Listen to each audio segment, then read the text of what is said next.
Graças eu te dou, Senhor, por estarmos aqui reunidos mais uma vez para poder estudar a tua palavra, poder aprender, meu Deus, todas as coisas, né, concernentes à nossa salvação. Obrigado, meu Deus, por essa oportunidade. Abençoa o teu servo que está nos ensinando, dê a ele sabedoria e a facilidade para ensinar, Deus, e que a gente também possa ter facilidade para aprender, entender e guardar. Meu Deus, se conosco, Espírito Santo. Entra com a tua providência e tudo que for contrário seja repreendido em nome de Jesus. É o que eu te peço e agradeço. Amém e amém. E graças a Deus. Amém. Então, uma breve recapitulação da semana passada. Na semana passada nós estudamos Apocalipse 13, do verso 1 até o verso 10.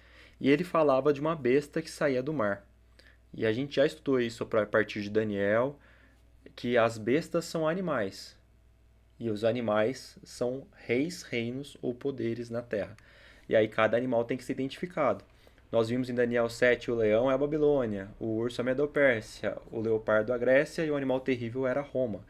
Depois de Roma, ela se dividiria em 10 reinos, que são as 10 tribos bárbaras, e depois disso surgiria o chifre pequeno, que é o anticristo, que nós identificamos como sendo o Roma papal, ou seja, o sistema religioso papal. O Apocalipse 13 ele vai repetir várias dessas informações. No verso 1 a gente vê que tem uma nova besta saindo do mar. Quem lembra o que significa mar?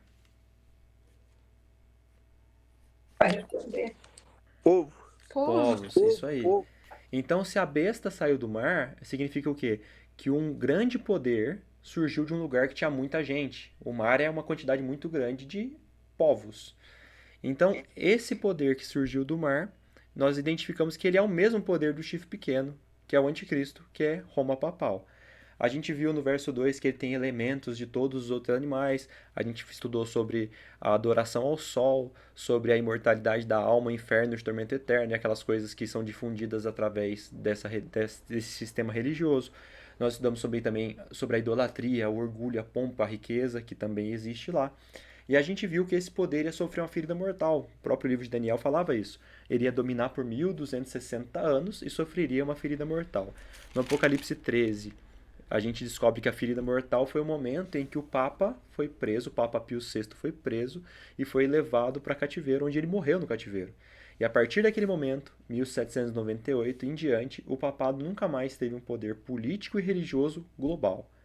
A gente até chegou a falar sobre isso, que no, quando o Vaticano vira um país, o Papa é devolvido a ele o poder político e religioso, mas é limitado ao Vaticano.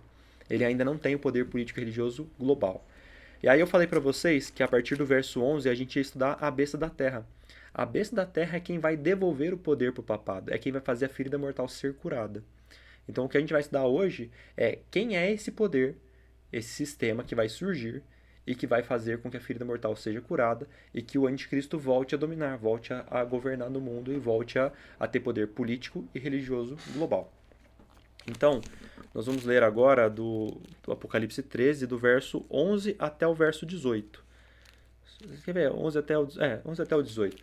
A gente não vai conseguir estudar tudo hoje. Eu comecei a montar esse material, já tinha ele pronto, mas eu comecei a colocar umas coisas novas que eu achei interessantes e ficou muito grande. Então eu preferi dividir em duas partes. Então a gente vai ver até metade hoje e semana que vem a gente termina. Vocês podem me ajudar na leitura aí? Eu começo e aí vocês vão lendo os próximos versos? Eu vou começar no Apocalipse 13, 11. Tá bom. A besta que emerge da terra. Vamos prestar atenção nos detalhes, tá? Só para você saber, Rafael, eu não sei se você já chegou a estudar essas coisas de Daniel, de Apocalipse, mas nós temos vários símbolos. E para a gente entender o que está sendo falado, nós temos que interpretar esses símbolos, né? Então, em Daniel, a gente tem o símbolo dos animais, que são reis, reinos ou poderes. Nós temos o símbolo dos ventos, que são guerras. O mar são muitos povos. A gente tem os chifres, que são reis ou são poderes. Então, tem vários desses símbolos. Esses símbolos vão se repetindo no Apocalipse. Então, para entender o Apocalipse, a gente tem que entender bem Daniel. Você vai pegar no meio do caminho, mas eu acho que vai ficar compreensível mesmo assim. Talvez você perca um detalhe ou outro, mas ainda assim vai ficar compreensível. Se você tiver qualquer dúvida, você vai perguntando. E todos os estudos anteriores a gente tem no canal do YouTube que eu montei para o pessoal poder revisar. Aí se você tiver interesse depois, quiser dar uma olhada, tá tudo lá. Então vamos lá. Apocalipse 13, 11. A besta que emerge da terra. Vi ainda outra besta emergir da terra. Possuía 2 chifres, parecendo o cordeiro, mas falava como o dragão.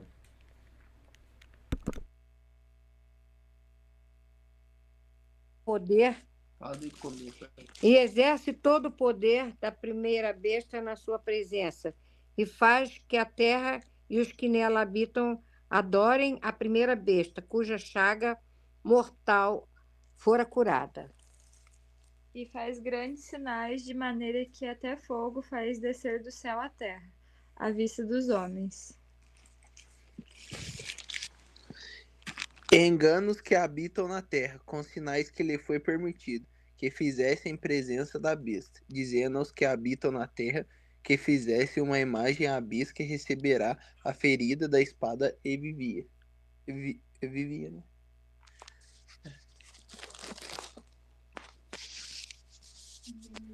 Rafael, lê aí, Rafael. Você vai ler, Rafael, ou quer que a gente continue? Lembra que você tem que habilitar seu microfone aí se você for falar, tá? Rafael, você sabe mexer no celular? E dizer que tá aí? Quer dizer, ele não sabe mexer. Aí, ó, vê se deu aí, ó. Ah, foi. Aí, deu. Eu vou pegar uma Bíblia ali embaixo. Um minuto, peraí. Beleza, a gente espera. Vocês já perceberam que vários elementos se repetiram, né?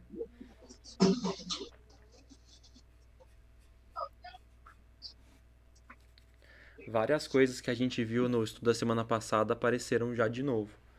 Mas tem alguns elementos novos também. Apocalipse 13, qual que parou? A gente parou no 15. Vou achar aqui, peraí.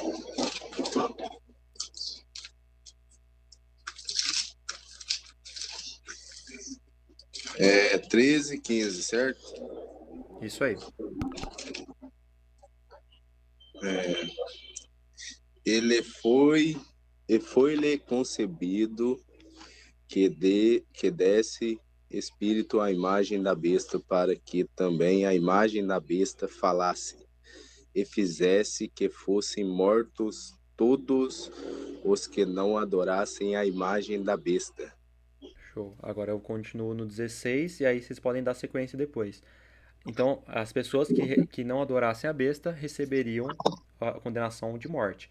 A todos, os pequenos, os grandes, os ricos e os pobres, os livres e os escravos, faz que lhe seja dada certa marca, sobre a mão direita ou sobre a fronte, que é a famosa marca da besta.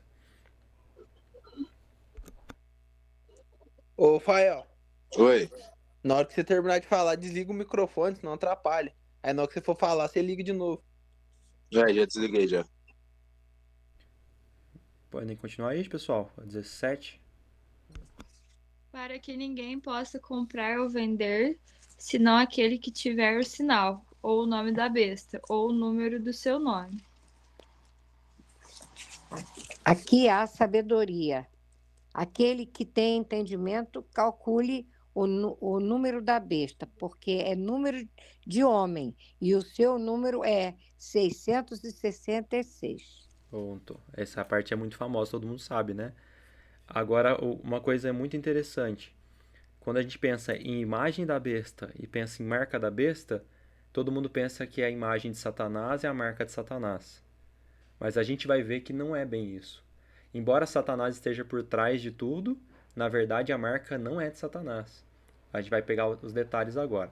Então, Rafael, só para você entender, a gente leu o texto inteiro agora e nós vamos voltar versículo por versículo explicando cada detalhe.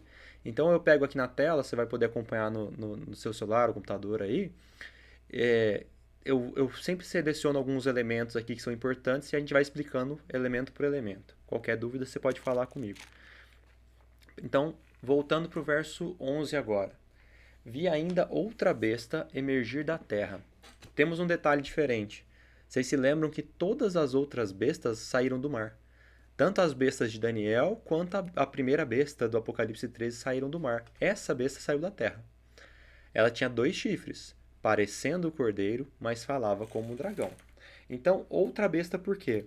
Apocalipse 13 tem 2 bestas. Tem a besta do mar e tem a besta da terra. São 2 poderes diferentes. Esse, a besta do mar, nós já identificamos semana passada e nós vimos que é o papado. A besta da terra é outro poder, é outro sistema. E a gente vê que ele tem uma relação com o papado.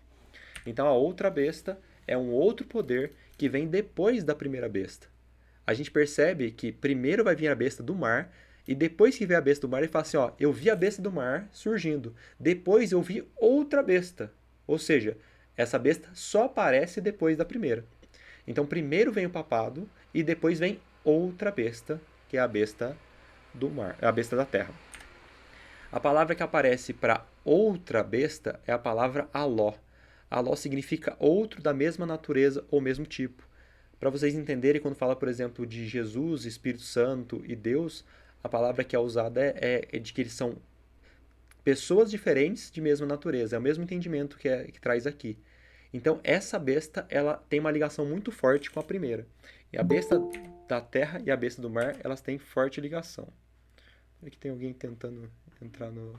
Ah, foi você? Você já entrou? Tem que... Só vou aceitar aqui.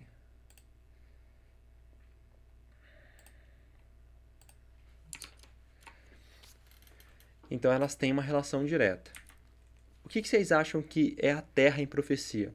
Nós vimos que o mar são povos, nações, multidões e línguas, que está em Apocalipse 17:15. O que vocês acham que é terra? Alguém já viu alguma coisa sobre isso? Talvez a Carmen saiba.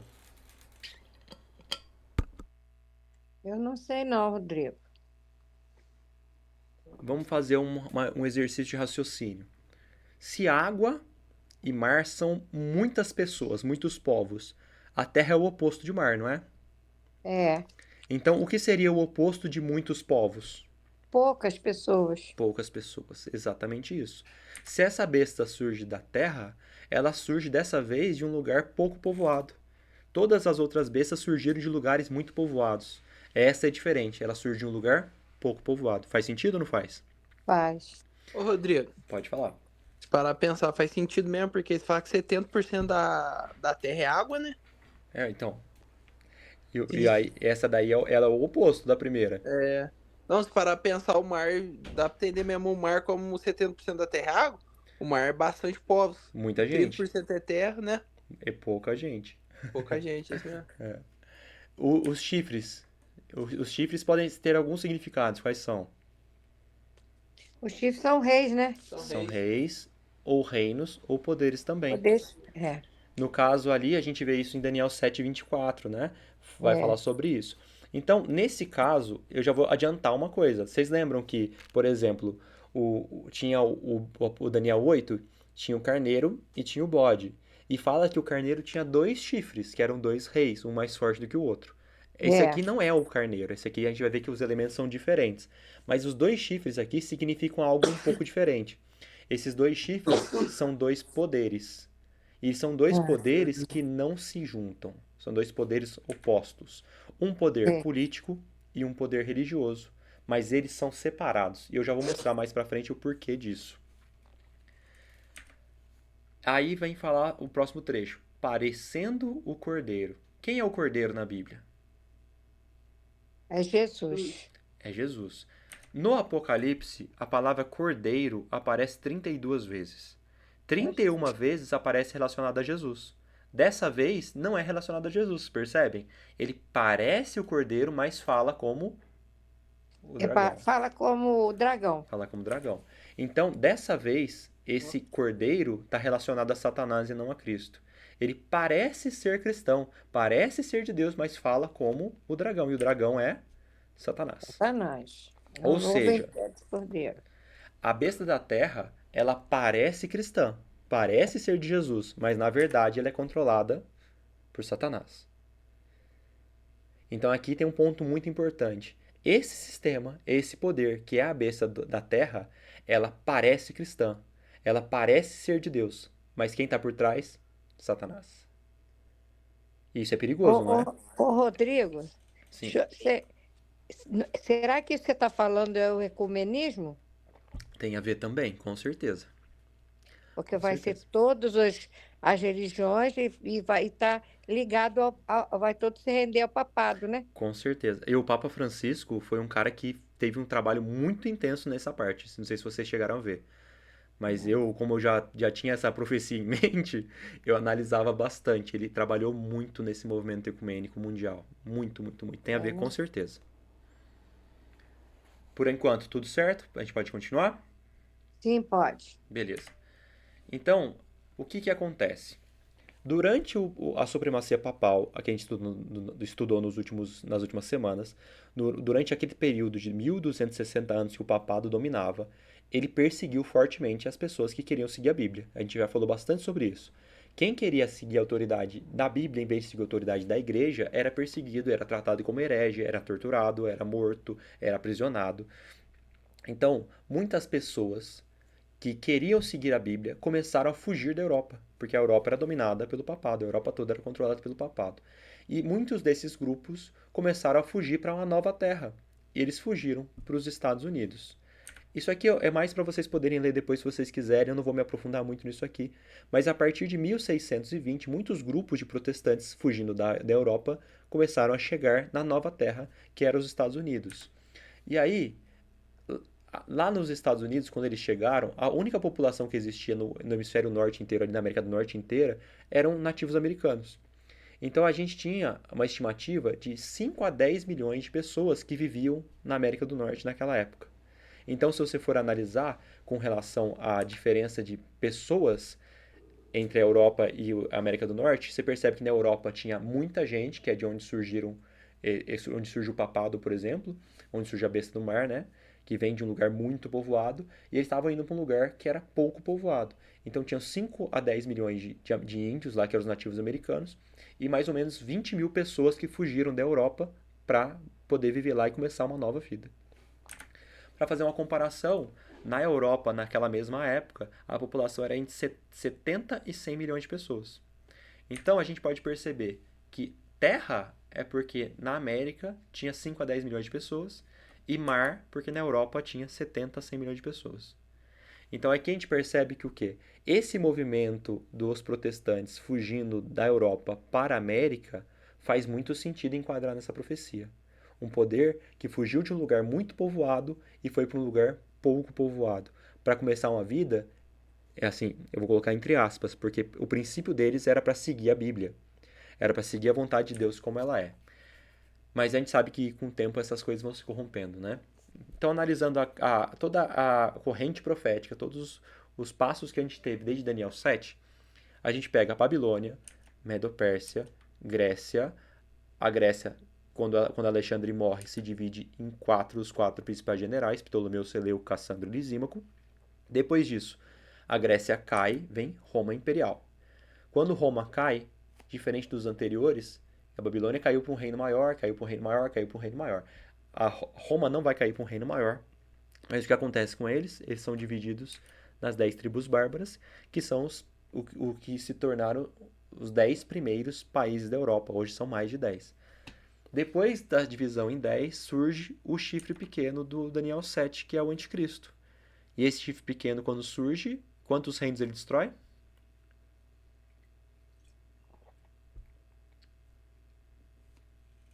3.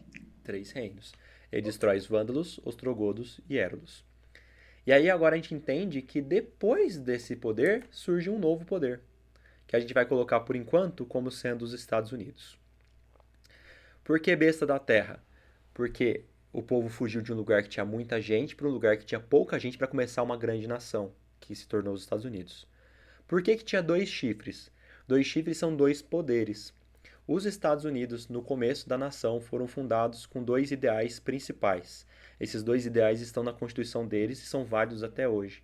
Eles falaram assim: nós estamos fugindo de um lugar onde um poder religioso dominante começou a mandar em tudo e começou a perseguir todas as pessoas que eram contrárias a ele. Então, no nosso país, vai ser um país de liberdade. Vai ser um país de liberdade política e liberdade religiosa. Por que o papado era tão forte? Porque ele não era somente um poder religioso, ele é um poder religioso e político. Ele mandava na religião que as pessoas tinham que seguir, e quem não seguia a religião, através do poder político, ele incentivava e manipulava as outras nações para poder perseguir e destruir esses povos que eram contrários a ele. Então esse poder era muito intenso. Então quando os Estados Unidos foram fundados, eles pensaram o quê? Nós vamos começar um país onde vai ser proibido misturar política e religião. Esse é um princípio básico da Constituição dos Estados Unidos. Um país sem papa e sem rei. Por isso os dois chifres, dois poderes que não se juntam. Um poder religioso e um poder político. Por exemplo, aqui no Brasil nós temos a bancada evangélica na política. Então os políticos religiosos se unem e tem uma bancada religiosa aqui no nosso país. Lá é completamente proibido.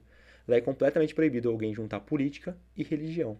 E aí, como a gente estava falando, o Carmen, que você falou, por exemplo, do movimento ecumênico, no primeiro mandato do Donald Trump, ele fez vários esforços para poder quebrar essa lei que proíbe a junção de política e religião.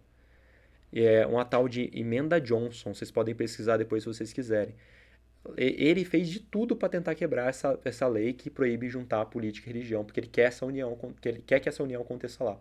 Da última vez ele não conseguiu. Talvez ele consiga dessa vez. Ou talvez seja outro presidente que vai vir para o futuro que vai fazer isso acontecer, a gente não sabe. Mas os passos que ele deu para que isso aconteça são muito intensos. Tanto que, nos últimos anos, em 2015, a primeira vez que um papa discursou no Congresso americano foi o Papa Francisco, com esse movimento ecumênico, e a gente vai ter uma foto disso mais para frente. Então, nunca um papa poderia ter discursado nos Estados Unidos porque eles eram completamente contrários à ideia do papado, um país fortemente protestante. Mas hoje em dia essa situação já mudou bastante. Apocalipse 13, 12 fala assim, que esse poder, a besta da terra, exerce toda a autoridade da primeira besta na sua presença. Faz com que a terra e seus habitantes adorem a primeira besta, cuja ferida mortal foi curada. Qual que é a besta que teve a ferida mortal curada? Pergunto para vocês. Papado. É o Papa. É o papado. Então, a primeira besta é a primeira besta que apareceu no Apocalipse 13, que é a besta do mar, que é o papado. A gente está vivendo um momento, lembra que a gente comentou? A gente está vivendo um momento em que a ferida mortal já aconteceu em 1798, mas ela ainda não foi curada. Quando o Apocalipse 13, 12 acontecer, a ferida mortal já foi curada, tá vendo? A ferida mortal foi curada. Quem curou a ferida mortal? A besta da terra. É a besta da terra quem vai curar a ferida mortal do papado. Ou seja, é a besta da terra quem vai devolver o poder político e religioso para o papado. Então, exerce toda a autoridade da besta qual? A besta do mar. Então, a primeira besta do mar, Roma papal.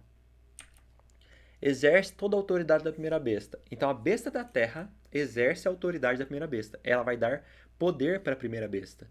A primeira besta só vai voltar a dominar porque quem vai ser poderoso e vai dar poder para ela dominar vai ser a besta da terra. Se a gente for pensar nisso, olha que doideira. Quando João escreveu isso aqui, foi no ano 90. Quando João escreveu isso aqui, ele não fazia nem ideia de existir Estados Unidos. Os Estados Unidos vão ser fundados em 1776. Então você pensa que quando ele escreveu isso, ele não fazia nem ideia disso. E ele já apontava para os Estados Unidos como sendo essa besta da terra. Qual que é o país mais poderoso do mundo hoje?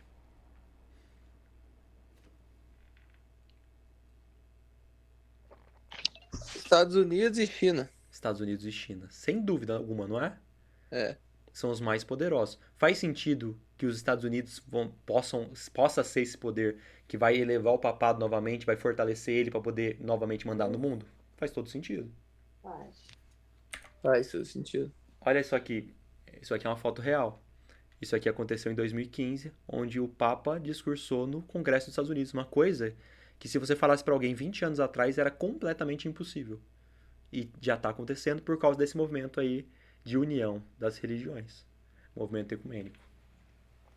Depois eu posso até mandar para vocês um vídeo, aquele é longo, ele é mais ou menos 30 minutos, mostrando a união dos pastores evangélicos das principais denominações evangélicas dos Estados Unidos com o Papa. Uma reunião que eles fazem lá, muito interessante, vale a pena assistir, depois eu mando para vocês. Então, a besta da terra, que é esse poder dos Estados Unidos, ele vai fazer com que o papado volte a dominar. Ele vai fazer com que o papado conquiste os objetivos que ele almeja, que é o domínio mundial novamente. Quem vai fazer o mundo adorar a primeira besta é a besta da terra. Então, a união entre Estados Unidos e papado vai levar com que as pessoas do mundo adorem a primeira besta. Quem que é a primeira besta? A besta do mar, que é o papado.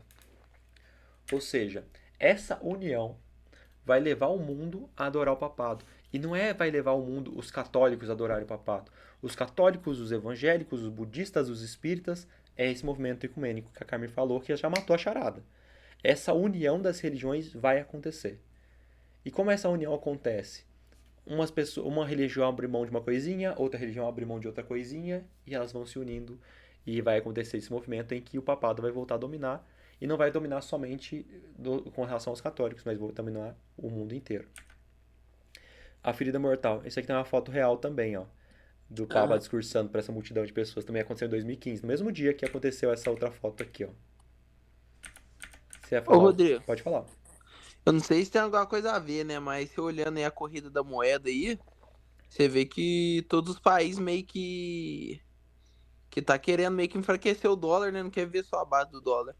Aí o caso da religião seria um jeito dos Estados Unidos voltar a ser forte novamente, né? Faz sentido, né? É. Eu vejo assim, em muitos momentos parece que os Estados Unidos estão dando uma enfraquecida, mas a profecia diz que eles vão ter força no final, né? A gente não sabe o que vai acontecer de reviravolta, né? Mas a gente vê que eles vão estar fortes no final. Até uma coisa que eu penso sobre a moeda que você estava falando, eu não sei se vocês têm acompanhado, mas tem um movimento muito forte do mundial com relação a querer uma moeda digital, né? E eu acho que a moeda digital faz muito sentido para a profecia na parte que fala que quem não tiver a marca não pode comprar e nem vender. Não que seja, não que a moeda digital seja a marca da besta, mas eu acho que ela faz muito sentido para fazer a marca da besta funcionar. Tem o Brits, né? Você fala do Brits, mas no... Tem aquele Drex, né? Vocês já ouviram falar? Já. Também tem essa ideia. Os Estados Unidos agora, eles adotaram o Bitcoin como uma moeda oficial do país, assim, junto com o dólar, né? Então, assim, a gente está vendo o movimento acontecer. Eu acho que faz bastante sentido. Mas aí, como eu disse, né? Eu acho. Isso aí não está na profecia, né? É especulação. Então, olha só. Aí fala assim que os habitantes da Terra vão adorar a primeira besta. Vão adorar o papado. Mais pra frente a gente vai ver como que eles vão adorar o papado. Cuja ferida mortal fora curada. A besta da Terra vai fazer com que a ferida mortal seja curada. Então, através dos Estados Unidos, o papado vai voltar dentro do domínio mundial. Beleza por enquanto? Sim, tudo vai. É bastante coisa, mas é simples de entender, né? Tá dando para entender. Agora o bicho pega, galera. Olha só, verso 13. Também opera grandes sinais, de maneira que até fogo do céu faz descer a terra diante dos homens. Quem vai operar grandes sinais? É a besta do mar ou é a besta da terra? O que vocês acham? Pelo texto.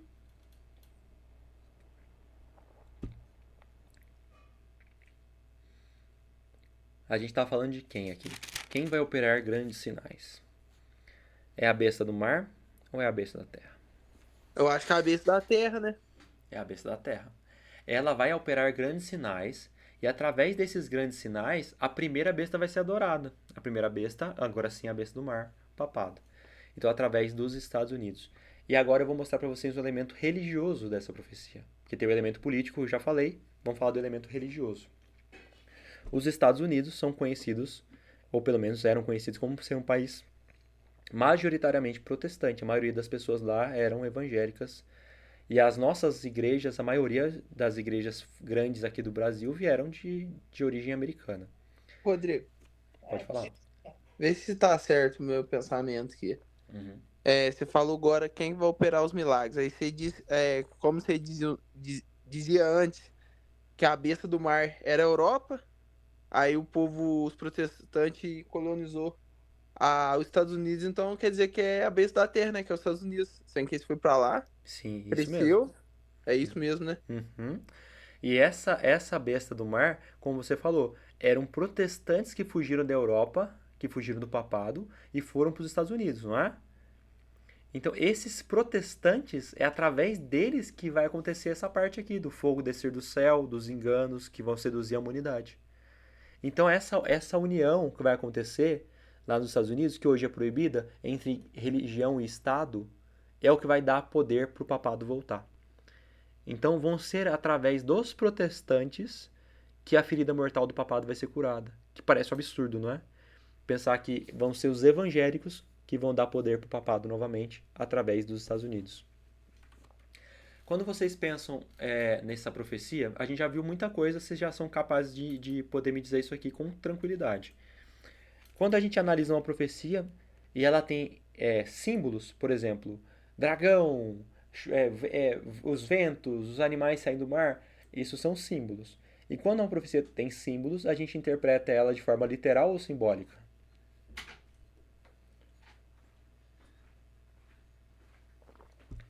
Por exemplo, essa profecia do Apocalipse 13. É simbólica, né?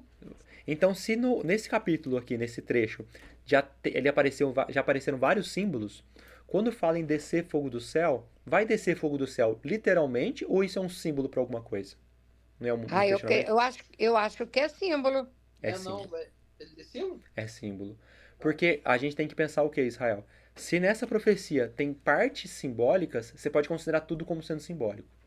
Então, então, se você for pensar que a marca, a imagem, o fogo, tudo isso é simbólico.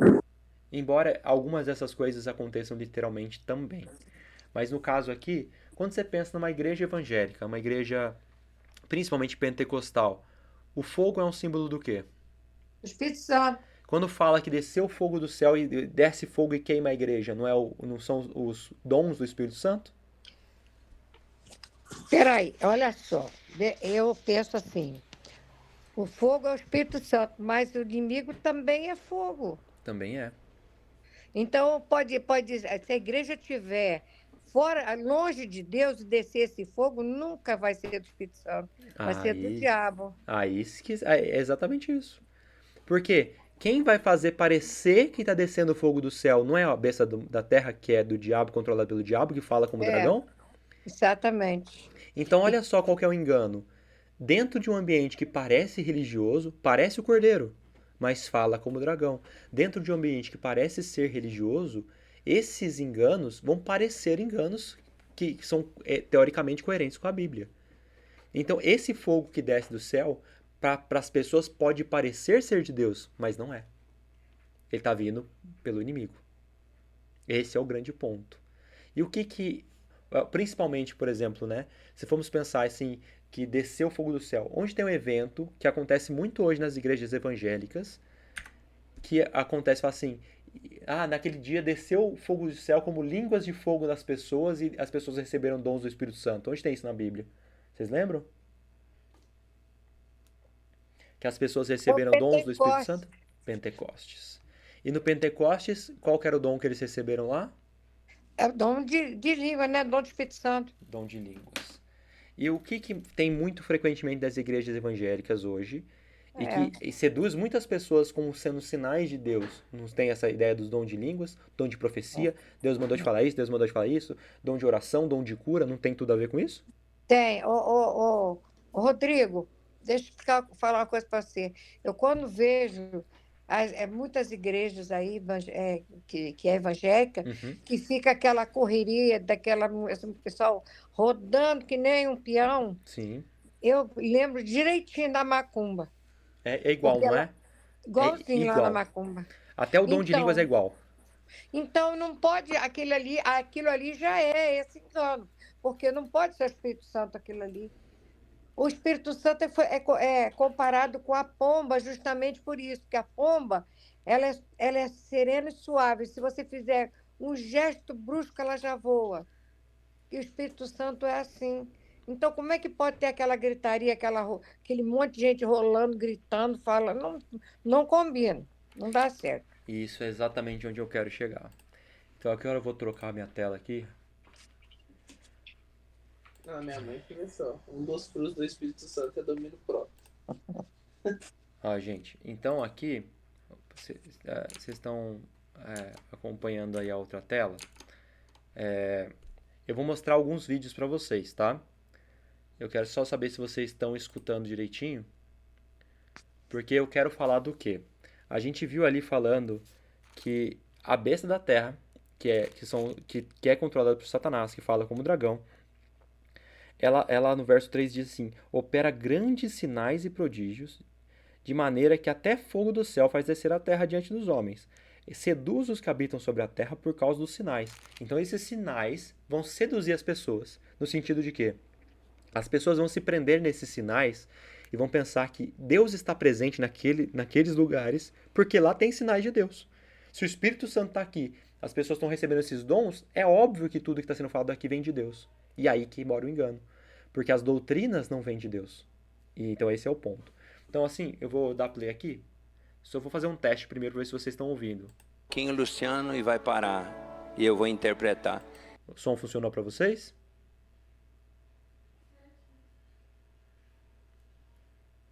Tá bom. Tá, beleza. É só pra saber. Então eu vou dar play aqui, eu vou deixar o vídeo correndo e depois a gente comenta sobre isso. Ele vai orar em línguas um pouquinho, Luciano, e vai parar. E eu vou interpretar. Gente, quando a gente é mais novinho, tem que tremer as bielas, pegar você, o espírito virar do avesso. Porque você não acredita que possa ser usado. Não pense, eu ser usado. Rapaz do céu, é você mesmo. Vai usar quem? A mula? Vai perder para a mula? Então vamos lá. Scuola mia zazandra pastua zudu, hamoleda iatria pialetro soda di gantua. Passou o tempo, diz o teu Deus, daquele lugar simples onde eu te tirei, com o teu coração humilde, com o teu coração dependente. Anawa dianze buante vuoleta raça pias, de prese que de rusuluz, va ventesta que de assachat. Naquela época, você dizia assim, eu? Como? Que maneira? Você se julgava tão incapaz. Ao camuena bia, zentuluta bia paras, agradi de dululuz de bantrete chamata cicla razandrata. Aí eu vendo o seu coração, assim como eu vi o de Davi, eu comecei a trazer só curva de rio, os mais improváveis. Agora eu pergunto para vocês, como é que será que fala curva de rio em línguas? Vocês podem ver que isso aqui é uma coisa que prende muita gente em muitos lugares, porque as pessoas acreditam fielmente que isso aqui é o Espírito Santo descendo sobre as pessoas e dando iluminação, revelações, esse fogo que faz descer do céu. Vou mostrar para vocês alguns outros vídeos. Tem que selecionar de um em um aqui. Concordo com você, Juliana. Eu acho completamente ridículo, porque eu acho que a pessoa que leva as coisas a sério mesmo não consegue fazer o que eles estão fazendo ali. Vou pôr o segundo vídeo aqui, pessoal. Tira o cansaço das tuas costas. Reminaia. E eu te digo, alguém disse, ele não pisa mais na terra do Ocanita, Teru, Ocanaiotô, Ocatari, Oconocotito, Kodokorokatá. Eu, Senhor, te digo, o Japão é meu e Nagoya pertence a mim. Atakatai, Teketé. Alguém disse, ele não volta mais para of the king, the power, the man, the best, the king, the fairy. Fire, kiss my. A América tá na minha mão e eu abro a fronteira a hora que eu quero. Tecamaia. E aí, pessoal? Não falou nada com nada, então todo mundo... Vamos pro próximo.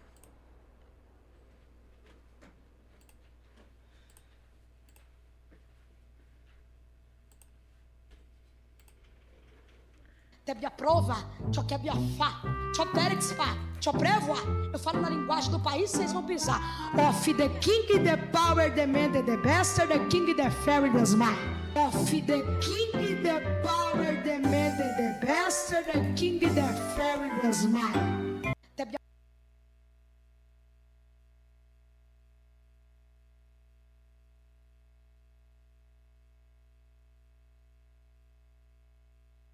Agora eu vou voltar pro slide.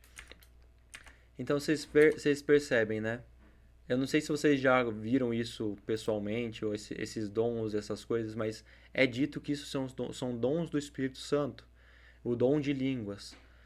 Mas isso aqui que eles fizeram aqui, que é o que acontece em muitos lugares, é completamente diferente do dom de línguas que está na Bíblia. Completamente diferente. Porque as pessoas estão falando em línguas ali, todas as pessoas ali presentes falam o mesmo idioma. Por que estaria falando em línguas? Por que estaria falando uma pessoa para outra traduzir?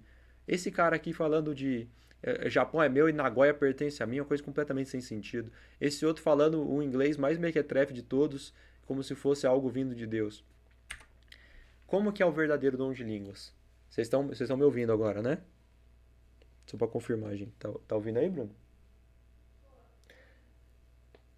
Sim, estou ouvindo, sim. Atos capítulo 2. A gente vai ver como que é o verdadeiro dom de línguas, que é onde é comparada a descida do Espírito Santo. Então, Atos 2, do 1 ao 4. A descida do Espírito Santo. Ao cumprir-se o dia de Pentecostes, estavam todos reunidos no mesmo lugar, os discípulos de Jesus, depois da morte de Jesus, 40 dias depois de Jesus morrer. De repente, veio do céu um som como um vento impetuoso e encheu toda a casa onde estavam assentados. E apareceram distribuídas entre eles línguas como de fogo. O fogo que desceu do céu. Esse aqui é de Deus. Esse aqui é o verdadeiro dom do Espírito Santo. E pousou um sobre cada um deles. E todos ficaram cheios do Espírito Santo, que é o que aqueles caras lá pretendiam dizer que eles estavam cheios do Espírito Santo. E passaram a falar em outras línguas. Outras línguas. Segundo o Espírito lhes concedia que falassem. Línguas aqui que aparece no grego é glossa, que deu origem à palavra glossário, idiomas. Línguas de outros povos, línguas de conhecidos, idiomas mesmo, literalmente idiomas. Ora, estavam habitando em Jerusalém judeus, homens piedosos, vindos de todas as nações debaixo do céu. Quando, pois, se fez ouvir aquela voz, afluiu a multidão, que se possuiu de perplexidade, porquanto cada um os ouvia falar na sua própria língua. Então, os discípulos começaram a falar Beketé, Beketá, Nagoya pertence a mim, The King, The Power, The Bester, ou eles começaram a falar outros idiomas. Eles começaram a falar, por exemplo, vamos dizer que a gente está numa reunião igual eles estavam ali. Eu falo português, aí a Mayara fala inglês, o Israel fala francês, a Carmen fala alemão. Eu comecei a falar coisas incompreensíveis para vocês, ou eu comecei a falar francês, alemão e inglês? Vocês entendem o que eu quero dizer? Estavam, pois, atônitos e se admiravam, dizendo: Vede, não são porventura galileus todos os que aí estão falando? E como os ouvimos falar, cada um em nossa própria língua materna? Ou seja, eles estão falando e cada um dos povos reunidos ali estão entendendo no seu próprio idioma. Então, a Mayara está entendendo, eu estou falando em português, a Mayara está entendendo em inglês, a Carmen está entendendo em alemão e o Israel está entendendo em francês. Somos partos, medos, elamitas e os naturais da Mesopotâmia, Judéia, Capadócia, Ponto e Ásia, da Frígida, da Panfilha, do Egito e das regiões da Líbia, nas imediações de Cirene, e romanos que aqui residem, tanto judeus como prosélitos, cretenses e arábios, como os ouvimos falar em nossas próprias línguas as grandezas de Deus. Vocês conseguem entender a grande diferença aqui? Eu queria entender o que vocês pensam sobre isso aqui. Quando eles falam do dom de línguas da Bíblia, é o dom de falar o Charamanaya ou é o dom de falar outros idiomas para poder pregar sobre Deus para pessoas que não entendem a nossa língua? É em outro idioma, né? Não fica completamente claro no texto? Sim. Alguém consegue ler esse texto e pensar que eles estavam falando línguas incompreensíveis? Não. Não tem como, né? E aí a gente vai ver um texto de Paulo, 1 Coríntios 14, onde Paulo está debochando da igreja de Corinto, porque na igreja de Corinto começou a acontecer esse dom de línguas doido. Eu não sei se vocês já leram, provavelmente sim, mas vamos lá. O dom de profecia é superior ao de línguas. Hoje nas igrejas evangélicas, principalmente pentecostais, eles ensinam que se você não falar em outras línguas, você não está recebendo o batismo do Espírito Santo. Tem muita gente que fala sobre isso. Se você não fala em outras línguas, significa que você não tem o Espírito Santo. É muito pregado isso. Paulo fala assim: segui o amor e procurai com zelo os dons espirituais, mas principalmente profetizeis. Quem fala em outra língua não fala a homens, senão a Deus, visto que ninguém o entende. Em espírito fala mistérios. Mas o que profetiza fala aos homens, edificando, exortando e consolando. O que fala em outra língua, a si mesmo se edifica, mas o que profetiza, edifica a igreja. Essa outra língua que ele está falando aqui é por causa dessas línguas estranhas que aconteciam em Corinto. Eu quisera que todos vós falasseis outras línguas, muito mais, porém, que profetizasseis, pois quem profetiza é superior ao que fala em outras línguas, salvo se as interpretar para que a igreja receba edificação. Aqui ele está falando assim, se tem pessoas de outros idiomas aqui, e alguém falar em outra língua, e alguém interpretar o que ela está falando para que as pessoas entendam, isso aí vale de alguma coisa. O evangelho vai ser pregado. Fora isso, é inútil. Agora, porém, irmãos, se eu for ter convosco falando em outras línguas, em que vos aproveitarei? Se não vos falar por meio de revelação, ou de ciência, ou de profecia, ou de doutrina? Paulo está falando, se eu vier falar para vocês línguas incompreensíveis, mesmo que seja outro idioma que ninguém aqui fala, de que adianta isso? O que eu estou aproveitando disso, ou vocês estão aproveitando disso? Verso 7. E assim que instrumentos inanimados como a flauta e a cítara, quando emitem sons, se não os derem bem distintos, como se reconhecerá o que toca na flauta ou na cítara? Pois também se a trombeta der som incerto, quem se preparará para a batalha? Se os instrumentos musicais forem tocados de qualquer jeito, quem vai aproveitar essa música? Quem vai entender o que está acontecendo? Verso 9. Assim vós, se com a língua não disserdes palavra compreensível, como se entenderá o que dizeis? Porque estarei como se falasseis ao ar. Esses 3 vídeos que a gente viu, as pessoas estão falando algo que serve para pregar o evangelho, para ensinar, para exortar alguma pessoa que estava ali presente, ou eles estavam falando para o ar? Há sem dúvida muitos tipos de vozes no mundo, nenhum deles contudo sem sentido. O The King, The Power, The Bastard, qual que é o sentido disso? Se eu, pois, ignorar a significação da voz, serei estrangeiro para aquele que fala e ele estrangeiro para mim. Se eu falar coisas que não tem sentido nenhum, eu começar aqui a falar um monte de coisa sem sentido, o que a gente está aprendendo? O que a gente está honrando a Deus? O que a gente está glorificando a Deus? Eu vou ser estrangeiro para vocês e vocês vão ser estrangeiros para mim. Assim também vós, visto que desejais dons espirituais, procurai progredir para a edificação da igreja. Pelo que o que fala em outra língua deve orar para que possa interpretar. Porque se eu orar em outra língua, meu espírito ora de fato, mas a minha mente fica infrutífera. Que farei, pois? Orarei com o espírito, mas também orarei com a mente. Cantarei com o espírito, mas também cantarei com a mente. A gente entra naquela parte que Paulo fala sobre o culto racional e não emocional. E se tu bendisseres apenas em espírito, como dirá o indouto amém depois da tua ação de graças? Visto que não entende o que dizes? Que é exatamente o que acontece nos dons de línguas, né? As pessoas começam a falar várias coisas incompreensíveis e amém, glória a Deus, e as pessoas não estão entendendo nada. Verso 17, porque tu de fato dá bens, graças a Deus, mas o outro não é edificado. Aí Paulo vem e termina dizendo assim, dou graças a Deus porque falo em outras línguas mais do que a todos vós. Paulo fala vários idiomas. Contudo, prefiro falar na igreja 5 palavras com meu entendimento para instruir os outros, do que falar 10.000 palavras em outra língua. Então aqui fica muito, muito, muito claro de que esses dons de línguas que acontecem nas igrejas evangélicas, que é o fogo que desce do Espírito Santo, nada mais é do que um engano. E não é o dom de línguas bíblico.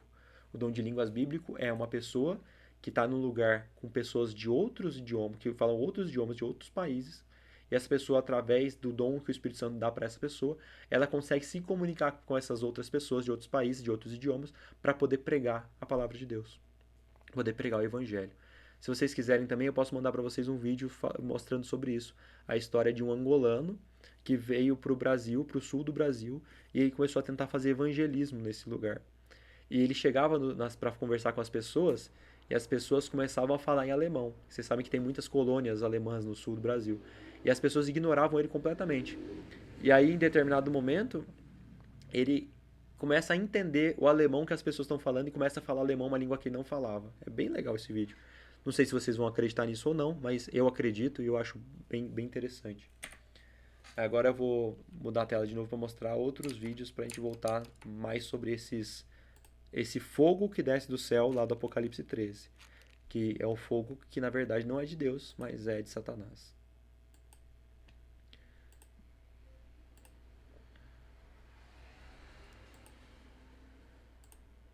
Posso dar play no vídeo aqui, pessoal? Sim. Esse é barulhento e é irritante, mas é uma realidade. Inclusive tem uma igreja aqui perto da minha casa que é exatamente assim. É o anjo! Ele tá vindo! Ele tá vindo! Deus deu uma ordem pra esse anjo vir! É um anjo muito grande, meu Deus!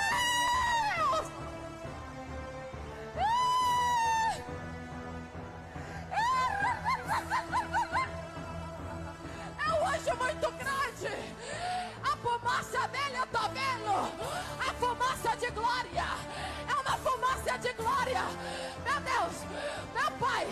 Ih, Ai, meu Deus! Ai, meu pai! Eu não tô aguentando, igreja! O anjo da glória! É o anjo da glória de Deus! Aí, Carmen, tá lembrando do terreiro de Macumba? Só Jesus na causa. Esse aqui é pior. Eu nem vou deixar passar esse inteiro porque eu não aguento. Mas, só pra ver, né? Não presta, qualquer doce vira amargo. Abra a boca pra dar glória. Abra a boca, vai, vai, vai, vai, vai, vai, vai, vai, vai, vai.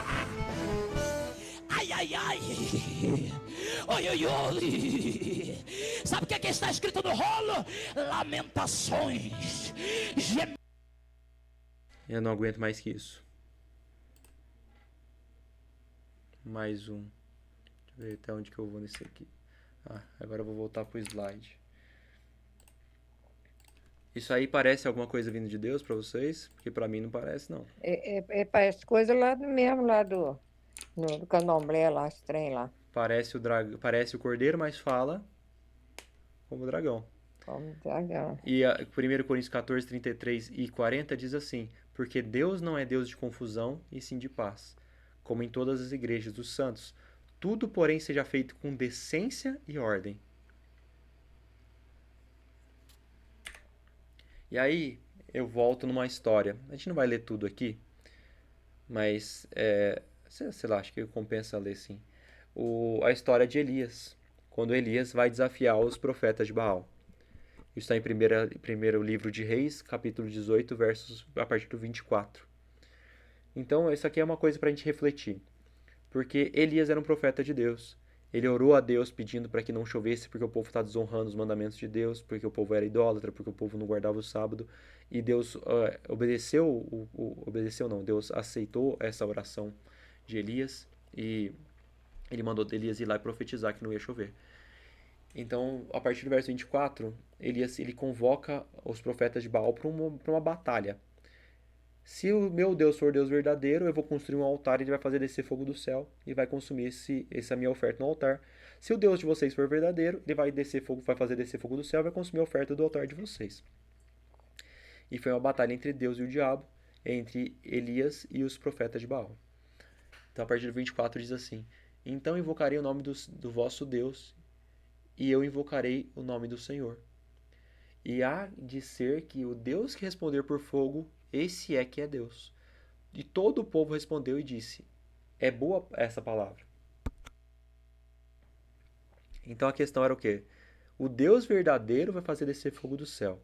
Eu pergunto para vocês: Satanás podia fazer descer fogo do céu ali naquele momento e consumir aquela oferta dos profetas de Baal? Não. Por que não? Disse. Eu acho que ele pode ter força, mas ele não tem todo o poder. O diabo tem poder para fazer sinais e prodígios? Ele tem, não tem? Tem. Mas por que aquele não podia fazer descer fogo do céu? Porque o que Elias falou foi o quê? O Deus que responder por fogo, esse é o Deus verdadeiro. O diabo é o Deus verdadeiro? Não. Então ele não podia por isso. Mas poder para descer fogo do céu ele tinha, vocês concordam? Ele só não podia naquele momento ali porque ele não é o Deus verdadeiro. Entendi. 25. E disse Elias aos profetas de Baal: escolhei para vós outros um dos novilhos e preparai o primeiro, porque sois muitos, e invocai o nome do vosso Deus, e não lhe metais fogo. Tomaram o novilho que lhes fora dado e prepararam-no e invocaram o nome de Baal, desde a manhã até o meio-dia, dizendo: Baal, responde-nos. Porém não havia uma voz que respondesse, e manquejando e se movimentavam ao redor do altar que tinham feito. Os movimentos que esses profetas de Baal faziam eram movimentos muito como a Carmen falou que acontece nas igrejas pentecostais principalmente e no terreiro de Macumba. Aquela bagunça toda, aquele povo girando e pulando e orando e falando, era o que os profetas de Baal estavam fazendo. É muito parecido com o que acontece na Macumba. Ao meio-dia Elias zombava deles, dizendo: clamai em altas vozes, porque ele é Deus. Pode ser que ele esteja meditando, ou atendendo a necessidades, ou de viagem, ou a dormir, e despertará. Porque eles estavam gritando, e chorando, e gemendo, e berrando, e girando, e cantando, e pulando, e se jogando no chão. Eles se batiam. e clamando a Baal, faz descer fogo do céu, Baal, porque o Senhor é Deus. E Elias falando assim, vai ver que Baal tá dormindo, vai ver que Baal tá no banheiro fazendo as necessidades dele, talvez ele acorde e faça descer fogo do céu. E verso 28, os profetas de Baal, eles clamavam em altas vozes e se retalhavam com facas e lancetas. Então eles pulavam, dançavam e gritavam, segundo o seu costume, até derramarem sangue. Passado o meio-dia, profetizaram eles, até que a oferta de manjares se oferecesse. Porém, não houve voz, nem resposta, nem atenção alguma. Baal não respondeu à oração deles, não fez descer fogo do céu, porque Baal não é o Deus verdadeiro. E eu tenho certeza que o diabo deve ter feito de tudo que ele podia para fazer isso acontecer, mas ele não é o Deus verdadeiro, ele não podia. Verso 30. No devido tempo para se apresentar a oferta de manjares, aproximou-se o profeta Elias e disse, olha, os profetas de Baal cantavam, pulavam, gritavam, esbravejavam, se machucavam. E Elias, ele fala ao Senhor. Ele ora a Deus com reverência, em silêncio. Ó Senhor Deus de Abraão, de Isaque e de Israel, fique hoje sabendo que tu és Deus em Israel e que eu sou teu servo e que segundo a tua palavra fiz todas essas coisas. Responde-me, Senhor, responde-me para que esse povo saiba que tu, Senhor, és Deus e que a ti fizeste retroceder o coração deles. Então caiu o fogo do Senhor e consumiu o holocausto, e a lenha, e as pedras e a terra, e ainda lambeu a água que estava no córrego. E que vendo todo o povo caiu de rosto em terra e disse, o Senhor é Deus, o Senhor é Deus. Disse-lhes Elias, lançai mão dos profetas de Baal, que nenhum deles escape. Lançaram mão deles, e Elias os fez descer ao ribeiro de Quizon, e ali os matou. E olha só a diferença. Enquanto uns gritavam, esbravejavam, tentando chamar a atenção de Deus, era Baal. Elias foi em silêncio, em calma e oração. Uma coisa semelhante acontece quando Moisés estava voltando do Monte Horebe com os 10 mandamentos e o povo estava adorando o bezerro de ouro. Era a mesma bagunça. O povo pulava, dançava, cantava, gritava e fazia orgias para Deus pagão, né? Para o bezerro de ouro. Agora vamos lá para mais alguns videozinhos.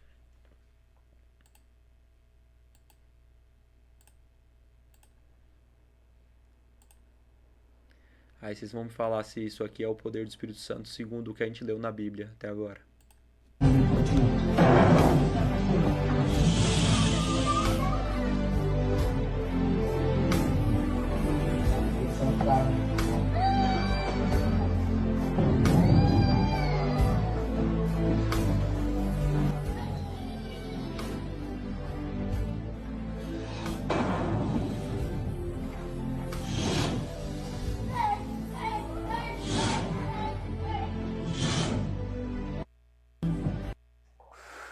Graças a Deus, meus pulmões são ótimos, são ungidos, né?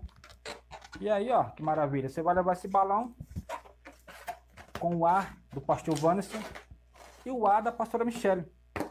Não é isso, pastora? Com certeza. Por apenas R$500 você vai alcançar a sua bênção aí. Esse daí é piada, tá? Na época que eu coloquei esse vídeo junto, eu tinha visto isso aí que eu pensei que era verdade. Depois eu descobri que esse cara aqui tá zoando esses pastores que vendem essas coisas de tijolinho do céu e coisas do tipo. Mas 2022. isso aqui é piada. Olha que maravilha. Como é barato, tá? Então adquira já o seu ar profético. Amém, meus amados? The Spirit, hey! The Spirit of God is here. Something is taking place. Eu tô. Esse último eu vou deixar pra depois. Tem mais esse também, ó.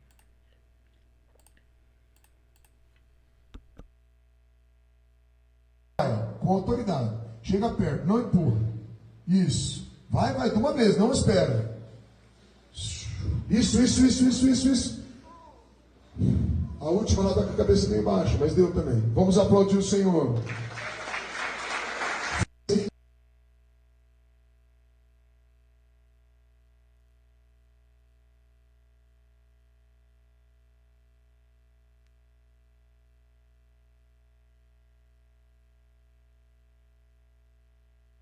Achei que aqueles dois, mas tem mais, peraí.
Então, isso tudo que a gente viu aqui, todos esses dons do Espírito Santo, né? O fogo que desce na igreja. E aí a gente volta para Elias de novo. Quando Elias teve medo e fugiu para a montanha. E disse-lhe Deus: sai e ponte nesse monte perante o Senhor. Eis que passava o Senhor. E um grande e forte vento fendia os montes e despedaçava as penhas diante do Senhor. Porém o Senhor não estava no vento. O Senhor não estava no vento forte. Depois do vento, um terremoto, mas o Senhor não estava no terremoto. Depois do terremoto, um fogo, mas o Senhor não estava no fogo. Depois do fogo, um cício tranquilo e suave. Ouvindo Elias, envolveu o rosto no seu manto e saindo, pôs-se à entrada da caverna. Então Deus não estava na bagunça, Deus não estava no vento forte, no terremoto, no fogo, mas Deus estava no silêncio. Deus estava na calmaria. E agora a gente vai para os últimos 2 vídeos agora.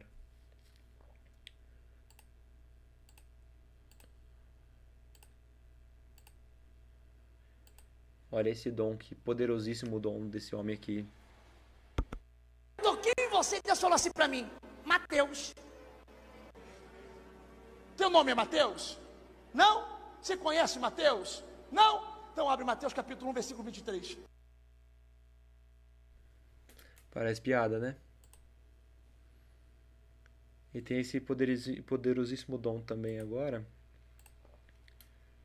Esse aqui tem até a trilha sonora para combinar. Tu estarás guardado porque sou o teu Senhor. E recebe agora, recebe agora, recebe o que tenho eu para derramar agora.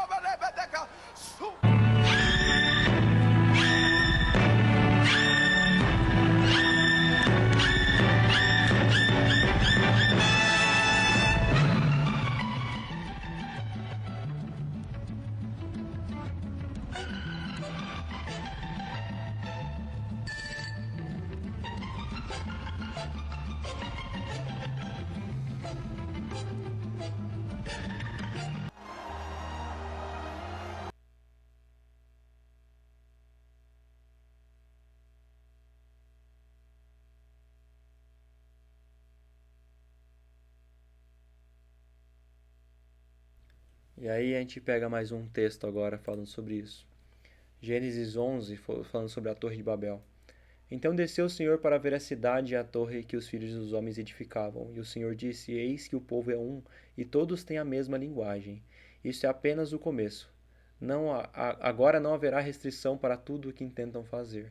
Vinde, desçamos e confundamos ali a sua linguagem, para que um não entenda a linguagem do outro. Então, o que Deus usou para confundir as pessoas, para que elas parassem de construir a torre, que era uma torre para chegar até o céu, para se Deus mandasse um novo dilúvio, não destruir a humanidade, que era esse povo pagão e contrário à vontade de Deus e não acreditava na palavra de Deus, Deus confunde a linguagem deles para que eles não se entendam e para que eles não continuem nos propósitos dele. E justamente essa confusão de línguas acontece na igreja que se diz de Deus hoje. De sorte o Senhor os dispersou dali pela superfície da terra, e cessaram de edificar a cidade. Chamou-se-lhe, pois, o nome Babel. E a Babilônia vem desse nome Babel, confusão. Porque ali se confundiu o Senhor a linguagem de toda a terra, e dali o Senhor os dispersou por toda a superfície dela. Vocês conseguem entender agora o que eu quero dizer sobre esse fogo que desce do céu, que parece ser de Deus, mas na verdade ele vem de Satanás? Esse fogo que as pessoas vão ser seduzidas por ele. Vocês perceberam quando que a maioria daqueles lugares estavam lotados de pessoas? E lotados de pessoas que estão acreditando naquela palavra daqueles homens ali que não tem nada a dizer. e mulheres também, que não tem nada a dizer, que não tem um pingo de base bíblica no que eles estão falando, mas os sinais chamam mais atenção do que a palavra? Vocês conseguem entender agora o que eu estou falando? Sim, Rodrigo. Sim, Rodrigo. E esses sinais seduzem por quê? Porque as pessoas, elas não querem acreditar num Deus que vai voltar e que vai vir buscar aqueles que obedecem a Ele, aqueles que buscam a palavra dEle, aqueles que querem aprender dEle, aqueles que amam a Deus. Não, as pessoas querem ter coisas palpáveis, as pessoas querem ter coisas visíveis. O povo tinha saído do Egito, tinha visto as 10 pragas, eles tinham recebido o maná que caía do céu para eles comerem. Eles viram o Mar Vermelho se abrir e eles passaram em terra seca. Eles viram Deus se manifestando no Monte Horebe como fogo. E mesmo assim, Moisés, por ter passado 40 dias no monte, quando eles desceram, o povo já estava adorando o bezerro de ouro, porque eles queriam algo palpável e visível. E hoje em dia a gente acompanha uma coisa muito semelhante assim acontecendo. E isso seduz muitas pessoas mesmo. Porque a maioria das pessoas, infelizmente, é ignorante. No sentido bíblico, eu digo, tá? Não no sentido que a pessoa não tenha capacidade de entender, não. É no sentido de, meu povo perece por falta de conhecimento, como diz Oséias. Então esses sinais, essas manifestações, elas seduzem. Então, olha só o que fala em Ezequiel 8, a gente leu isso na semana passada. Disse-me ainda, filho do homem, vê o que estão fazendo, as grandes abominações que a casa de Israel faz aqui, para que eu me afaste do meu santuário, pois verá ainda maiores abominações. No caso ali, né, do Ezequiel, eram ídolos dentro do santuário, eram as imagens, era o povo incensando imagens, adorando o sol. Mas vocês concordam comigo que toda essa bagunça, toda essa confusão religiosa que acontece hoje nas igrejas, isso vai atrair a presença de Deus para aqueles lugares ou vai afastar? Então a besta da terra, ela parece cristã, mas ela é controlada por Satanás. Por isso que ela parece o cordeiro, mas fala como o dragão. E para entender melhor um pouco sobre isso aqui, a gente vai para o Apocalipse 17. A gente chegou a comentar por alto algum outro dia sobre a grande meretriz e as filhas da meretriz. Eu não vou trazer grandes detalhes, mas a gente vai passar rapidamente sobre os versos 1 a 5. Então, veio um dos 7 anjos que tem as 7 taças e falou comigo dizendo, vem, mostrar-te-ei o julgamento da grande meretriz, que se acha assentada sobre muitas águas. Então João, ele encontra com o anjo, ele estava aprisionado na ilha de Patmos por volta do ano 90. Esse anjo fala para ele, eu vou te mostrar o julgamento da grande meretriz. Quem que é a grande meretriz? A grande meretriz é a mulher, ou seja, a igreja, que traiu o noivo. Ela deveria estar esperando por Cristo, pregando a palavra de Cristo, mas essa mulher, essa igreja, ela se prostituiu. Se prostituiu com doutrinas que vêm de Satanás em vez de vir de Deus. Doutrinas humanas em vez de seguir doutrina de Deus. Muitas águas é porque essa mulher domina sobre muitos povos. E a gente já viu quem é a grande meretriz. A grande meretriz é o chifre pequeno de Daniel 7, de Daniel 8. A grande meretriz é a besta do mar de Apocalipse 13, é o papado. O vinho da prostituição é o quê? O vinho, na verdade, deveria ser o mosto. O mosto é o suco, o puro suco da uva, sem fermento. Ou seja, o sacrifício de Deus, de Jesus, a grande verdade bíblica que conduz as pessoas da morte para a vida. Mas esse vinho é o mosto, o suco da uva misturado com fermento, e o fermento é um símbolo do pecado. Isso aparece em Joel 1,5. É bem explicado lá, a gente ainda vai estudar Joel. E esse vinho é o vinho com o qual o povo e os reis da terra se prostituíram, se embebedaram. Por quê? Porque tanto a igreja, que deveria estar seguindo a palavra de Deus, está sendo enganada, como a gente viu, por essas falsas manifestações e falsas doutrinas, como também os líderes do mundo seguem essas falsas doutrinas, como tem acontecido frequentemente no nosso mundo. E o Papa Francisco foi um cara que mexeu muito com isso recentemente. Transportou-me o anjo em espírito a um deserto. Olha, um deserto. Um lugar onde tem pouca gente. Então a gente está vendo no Apocalipse 13 a besta do mar, a besta da terra, que está no lugar deserto também. E vi uma mulher montada numa besta escarlate, besta repleta de nomes de blasfêmia, com 7 cabeças e 10 chifres. Em Apocalipse 12, a gente vê uma besta vermelha com 7 cabeças e 10 chifres. E essa besta vermelha com 7 cabeças e 10 chifres é Satanás. aquele que enganou os anjos e fez um terço cair na terra. Escarlate é vermelho. Então a besta escarlate, com 7 cabeças e 10 chifres, é Satanás. Então nós temos uma mulher, que é uma igreja, montada numa besta, que é Satanás. O papado, que é o porta-voz das doutrinas de Satanás, e o próprio Satanás. Como a gente vê em Apocalipse 13, 2, deixa eu ver aqui. É isso, 13, 2. E deu-lhe o dragão o seu poder, o seu trono e grande autoridade. Então quem carrega a mulher, quem leva a mulher, é Satanás. As doutrinas são de Satanás. Achava-se a mulher vestida de púrpura e de escarlata, olha, as roupas que o papado usa, adornada de ouro e de pedras preciosas, como o papado também é, tendo na mão um cálice transbordante de abominações, e com as imundícias da sua prostituição. Prostituição por quê? Porque a igreja, que devia estar esperando Jesus, pura, se prostituiu com falsas doutrinas. E aí vem o grande ponto que interessa pra gente agora. Na sua fronte achava-se escrito um nome e um mistério: Babilônia, confusão, a grande, a mãe das meretrizes. Se ela é a grande meretriz e ela tem filhas, as filhas são as filhas da meretriz. E agora vamos parar para pensar? A grande meretriz é o papado, que foi a igreja que se prostituiu e pregou falsas doutrinas, que vem de Satanás, e espalhou essas falsas doutrinas pelo mundo inteiro. Quem que foi que saiu de Satanás e fundou outras igrejas que seguem as mesmas doutrinas? Não são os evangélicos? As igrejas evangélicas não saíram da grande meretriz? E elas não seguem as doutrinas da grande meretriz? Sim, segue. Então, o papado, o chifre pequeno, a besta do mar, eles são a grande meretriz. E as filhas da meretriz são os evangélicos, que saíram de lá, se dizem como o cordeiro, mas falam como o dragão, ensinando as mesmas falsas doutrinas que a mãe ensina. E quais são essas falsas doutrinas, né? A gente vai ver já já. Então, pensando na profecia, Babilônia, Medo-Pérsia, Grécia, Roma, divisão em 10 tribos, surge o chifre pequeno, que é a besta do mar. Ele surge e destrói 3. Depois dele, lembra? Vi ainda outra besta, ou seja, depois da primeira besta, que a gente lê em Apocalipse 13 e 11. Surgiram os Estados Unidos. Os Estados Unidos surgem. Depois da ferida mortal acontece em 1798. E aí acontece a coisa que não aconteceu no nosso tempo ainda. Mas vai acontecer a união entre a igreja e o Estado nos Estados Unidos.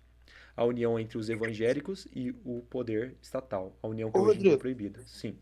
Essa época da Roma aí, eles perseguiram os asiáticos?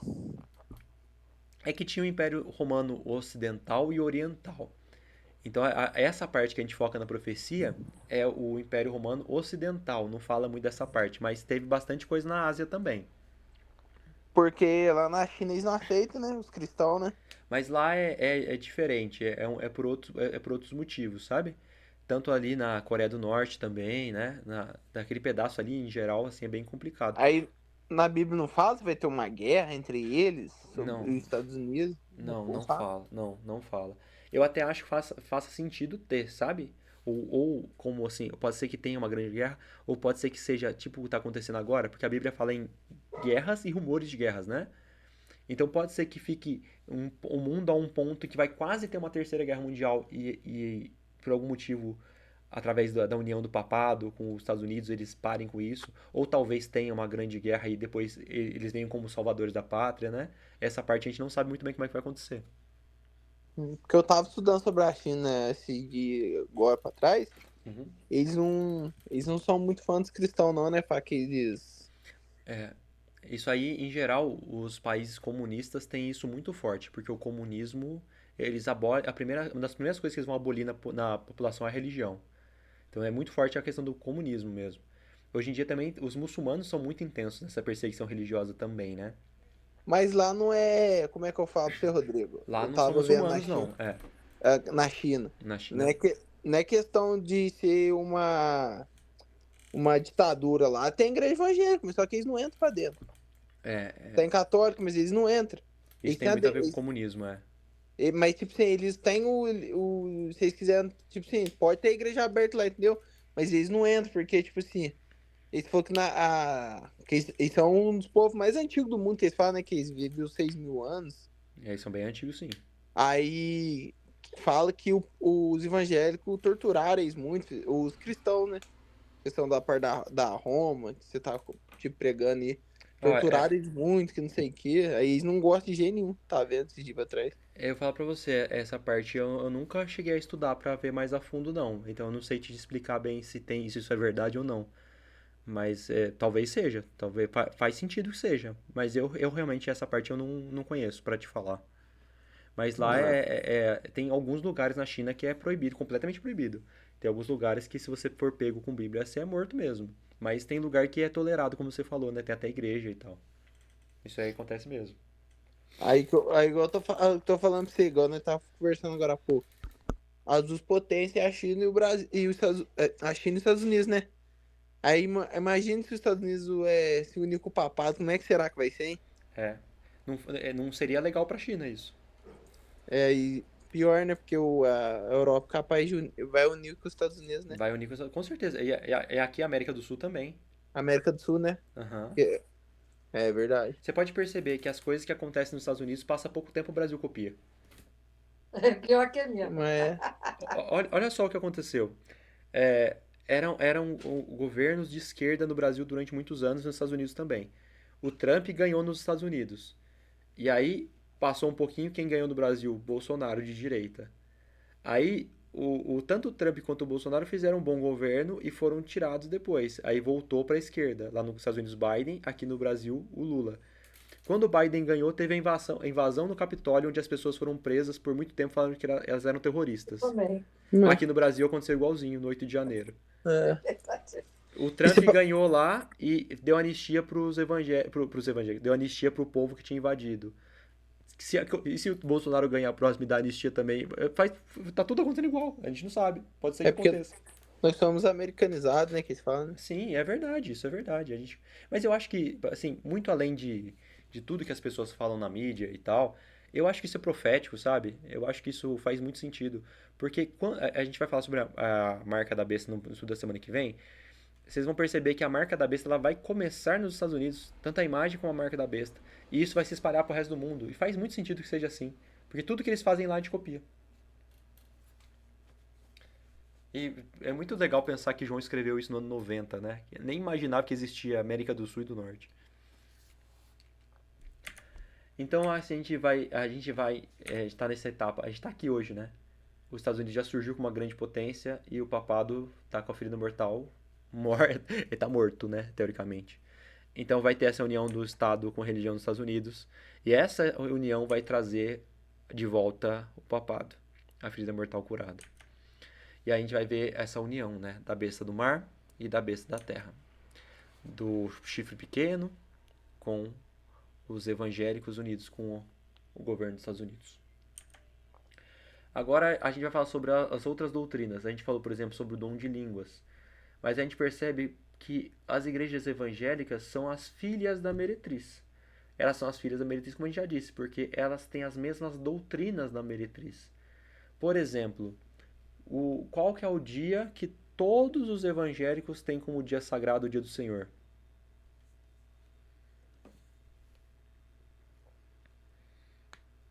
Domingo. Então olha o que o catecismo fala. Jesus ressuscitou dentre os mortos no primeiro dia da semana. Então por isso ele é o dia santo. Para os cristãos ele se tornou o primeiro de todos os dias, a primeira de todas as festas, o dia do Senhor, o domingo. Reunimos-nos todos no dia do sol, porque é o primeiro dia após o sábado dos judeus. Tem vários outros textos do catecismo, se vocês quiserem eu posso mandar para vocês depois. Eu coloquei só esse porque eu não queria colocar muita coisa, porque o estudo já ficou grande. Mas a argumentação dos católicos é o quê? Como Jesus ressuscitou no domingo, a partir de agora o domingo é o dia santo. Tem alguma coisa na Bíblia que fale isso? Não tem. Tem uma coisa na Bíblia que mude o dia de sábado para o domingo? Não tem. Mas nós, como católicos, mudamos porque nós temos autoridade para isso. É o que fala basicamente no catecismo. Só que as igrejas evangélicas dizem seguir a Bíblia, só a Escritura. Mas qual dia eles guardam? O mesmo dia do papado. Então vou mostrar para vocês um videozinho. Não sei se vocês conhecem esse pastor, mas ele é famoso, Augusto Nicodemos. Aqui. Não é. Aqui a pergunta foi feita para ele assim: guardar o sábado é um dever cristão? Não é. O dever cristão é guardar o domingo, primeiro dia da semana, o dia do Senhor.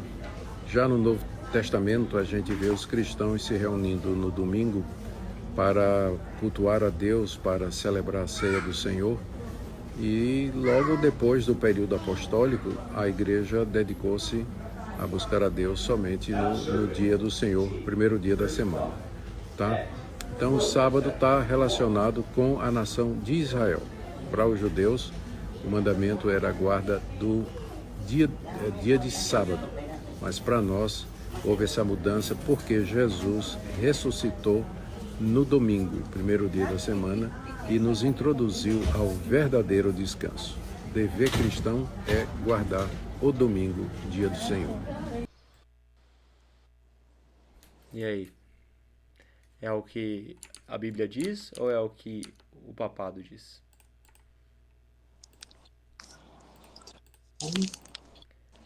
Então, olha só. É o que o papado diz, né? Exatamente o mesmo argumento. Esse aqui eu coloquei como exemplo, mas se você for pegar os líderes religiosos aqui do Brasil, os evangélicos, 99% vão falar a mesma coisa, exatamente a mesma coisa. E aí ele fala que isso é um dever dos judeus, é só para os judeus, né? Ele fala assim, os judeus guardavam o dia do... Ele ia falar dia do Senhor, mas o dia do sábado, porque o dia do Senhor é o domingo. Então, olha só, Isaías 56 vai falar sobre isso. Bem-aventurado o homem que faz isso, e o filho do homem que nisso se firma, que se guarda de profanar o sábado, e guarda a sua mão de cometer algum mal. Não fale o estrangeiro que se houver chegado ao Senhor, dizendo, o Senhor com efeito me separará do seu povo, nem tampouco digo ao eunuco, eis que eu sou uma árvore seca. Porque assim diz o Senhor aos eunucos que guardam os meus sábados, escolhem aquilo que me agrada, e abraçam a minha aliança. Vai machucar um lado da outra.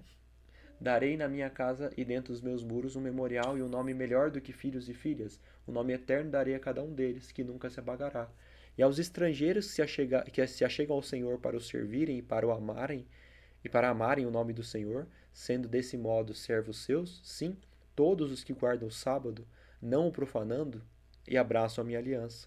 Também os levarei no meu santo monte e os alegrarei na minha casa de oração. Os seus holocaustos e os seus sacrifícios serão aceitos no meu altar, porque a minha casa será chamada casa de oração para todos os povos. Assim diz o Senhor Deus, que congrega os dispersos de Israel. Ainda congregarei outros aos que já se acham reunidos. O sábado é só para o povo judeu. Não. É para o estrangeiro que quer adorar e servir ao Senhor também. É a casa de oração para todos os povos. Ele fala que aqueles que quiserem agradar a Deus e abraçar a aliança de Deus guardando o sábado são aceitos. E ele fala, né? Naquela época eram os judeus que guardavam, mas ainda congregarei outros aos que já se acham reunidos. As promessas de Deus valem para nós hoje, mas tudo que Deus pede para a gente fazer é só para o povo judeu. É assim que é ensinado. Isaías 58:13. Se desviares o pé de profanar o sábado e cuidar dos teus próprios interesses no meu santo dia, se chamares ao sábado deleitoso e santo dia do Senhor, digno de honra, e o honrares não segundo os teus caminhos, não pretendendo fazer a tua própria vontade, nem falando palavras vãs, então te deleitarás no Senhor, e eu te farei cavalgar sobre os altos da terra, e te sustentarei com a herança de Jacó teu pai, porque a boca do Senhor o disse. Aí nós vamos para Eclesiastes 12:13, que diz assim, de tudo que se tem ouvido, a suma é, teme a Deus e guarde os seus mandamentos, porque isso é o dever de todo judeu. É isso que está escrito em Eclesiastes 12:13. Guarda os mandamentos, porque isso é o dever de todo o povo do Antigo Testamento. É isso que está dizendo o texto? Ou está dizendo que isso é o dever de todo homem, de todo ser humano? Então nós devemos obedecer a Deus e nós devemos guardar os mandamentos de Deus, incluindo o sábado, porque é o dever de todo ser humano. Não é para um povo específico, porque Deus não faz acepção de pessoas, ele repete isso infinitamente, tanto no Antigo quanto no Novo Testamento. João, na primeira carta dele, capítulo 2, ora, sabemos que temos conhecido a Jesus por isso, se guardamos os seus mandamentos. Aquele que diz, eu conheço Jesus e não guarda os mandamentos, é mentiroso, e nele não está a verdade. Então eu não posso dizer que eu conheço a Jesus, nem que eu amo a Jesus, nem que eu sigo a Jesus, se eu não tenho a intenção, o desejo, a vontade de guardar os mandamentos. Porque plenamente a gente não consegue guardar, mas a gente tem que ter a disposição de tentar. Aquele, entretanto, que guarda sua palavra, nele verdadeiramente tem sido aperfeiçoado o amor de Deus. Nisso sabemos que estamos nele. Aquele que diz que permanece em Jesus deve andar assim como ele andou. Amados, não vos escrevo mandamento novo, senão o mandamento antigo, o qual desde o princípio tivestes. Opa! No princípio Deus criou o céu e a terra, no princípio era o verbo. Então, os mandamentos existem desde a criação. Esse mandamento é a palavra que ouvistes. Moisés foi o primeiro a escrever a palavra de Deus, a Bíblia, a Torá. Mas o mandamento é muito mais antigo do que ele, porque foi dado no princípio. Ele é passado de forma verbal, de pai para filho. Agora vamos lá pro segundo videozinho sobre isso aí. Olha o que esse cara vai falar. Ele fala tudo certo, mas errado.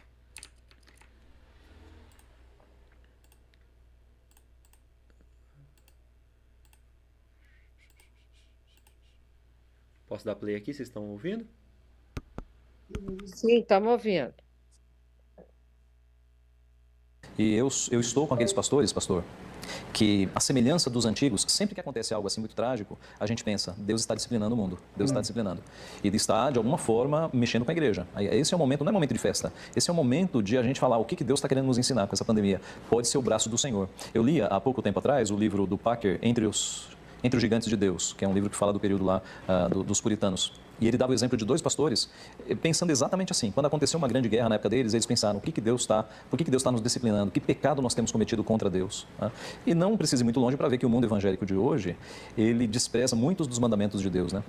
Inclusive a guarda do domingo, que é um mandamento esquecido. Quem é que guarda o domingo hoje no mundo evangélico? Pouquíssimos. A geração dos nossos pais e dos nossos avós davam muito valor a você, no domingo, não fazer nada, devotar-se às coisas de Deus. A geração atual esqueceu isso. O que é guardar o domingo, Leandro? É você focar manhã, tarde e noite em exercícios devocionais. É você focar o seu dia nas coisas do Senhor. É você participar das atividades da igreja todas. É você não trabalhar nesse dia. É você nem pensar, é você descansar sua mente, não pensar em questões de trabalho, é descansar tua mente. Então, você se devota ao Senhor o dia inteiro, você pratica obras de misericórdia, que é visitar pessoas doentes e questões assim, ajudar pessoas. E é também o descanso, né? Então, devoção, descanso do corpo e obras de misericórdia. Eu creio que a geração evangélica atual tem desconsiderado isso. Conheço alguns crentes que frequentam estádio de futebol. Em pleno domingo. Não deveria. Nós temos 6 dias para fazer as obras seculares, né? Deus, na criação, santificou o 7º dia. Nós sabemos que em Cristo, quando Cristo ressuscita, e Ele é o Senhor do sábado, Ele pode fazer a mudança, a igreja passa a seguir, a guardar o 1º dia da semana, né? Então, há coisas que a gente faz em 6 dias, mas esse dia é especial para nós nos concentrarmos nas coisas de Deus. Será que isso não é uma decorrência, repreendendo esse descaso para com o domingo, uma decorrência da falta de observar o primeiro grande mandamento? Com certeza, com certeza, com certeza. Aliás, é interessante, pastor. A geração atual até teme quebrar a 2ª tábua, né? Até teme, puxa vida, eu não posso matar uma pessoa, Deus vai me punir, mas não teme quebrar a 1ª tábua, não teme. Por quê? Porque teme mais a homens do que a Deus, teme mais a punição humana do que a punição divina. Nós deveríamos ter o mesmo temor de quebrar o dia do Senhor, ou de blasfemar contra o nome do Senhor, do que cometer um assassinato. Por que a gente teme mais a punição civil do que a punição que vem de Deus? Percebe? Isso é grave. E aí a pandemia é um momento...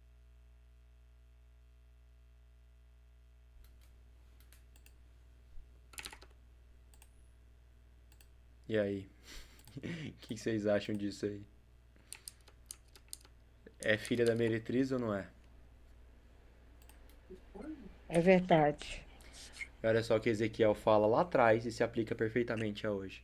Os seus sacerdotes transgridem a minha lei e profanam as minhas coisas santas. Entre o santo e o profano não fazem diferença, nem discernem o imundo do limpo. E dos meus sábados escondem os olhos. E assim sou profanado no meio deles. Porque os evangélicos, infelizmente, 80%, aí, 90%, ou talvez 99%, eles acabam seguindo muito mais as doutrinas do papado do que as doutrinas de Deus. Eles ensinam do inferno, do julgamento eterno, da imortalidade da alma, o corpo, alma e espírito, uma alma que se desprende do corpo, uma morte que você vai direto para o céu, vai direto para o inferno. Eles ensinam essa ideia do domingo, eles ensinam que os mandamentos de Deus não devem ser observados, que eles são só para o povo judeu. Então, muitos, né, a grande maioria, é um desconhecimento completo da palavra de Deus, né? Muitas são voltadas somente para o dízimo e várias coisas assim. E ensinam que os alimentos, você come o que você quiser, Deus aboliu, agora Deus purificou todos os alimentos, o sábado é só para o povo judeu, né? E assim Deus está sendo profanado no meio deles, no meio das igrejas. E como fala em Ezequiel 8, a presença de Deus não vai ser feita em lugares onde Deus não é adorado e Deus não é amado e não é honrado da forma como ele pediu. E pra gente o que vale é isso aqui, ó. Então Pedro e os demais apóstolos afirmaram: antes importa obedecer a Deus do que aos homens. Porque você pode ter certeza disso. Se você começar a querer obedecer à Bíblia muito mais do que as igrejas, muito mais do que os pastores e os padres falam, você vai ser taxado como louco, vai ser taxado como herege, você vai ser taxado como seita ou como qualquer outra coisa. Porque você está disposto a seguir o que Deus pediu e não o que os homens pedem. Porque a maioria do mundo está disposto a seguir o que os homens pedem. Aí aqui a gente vai mais para mais um ponto sobre mais uma doutrina católica. Eu poderia colocar outras, mas é que era muita coisa e acabei não tendo tempo de colocar. Eu fiquei nas últimas 2 semanas atualizando esse material e colocando coisas novas e acabei não conseguindo colocar mais coisa, mas tem sobre os alimentos, como eu falei, tem sobre a alma e outras coisas. No caso aqui é sobre a morte.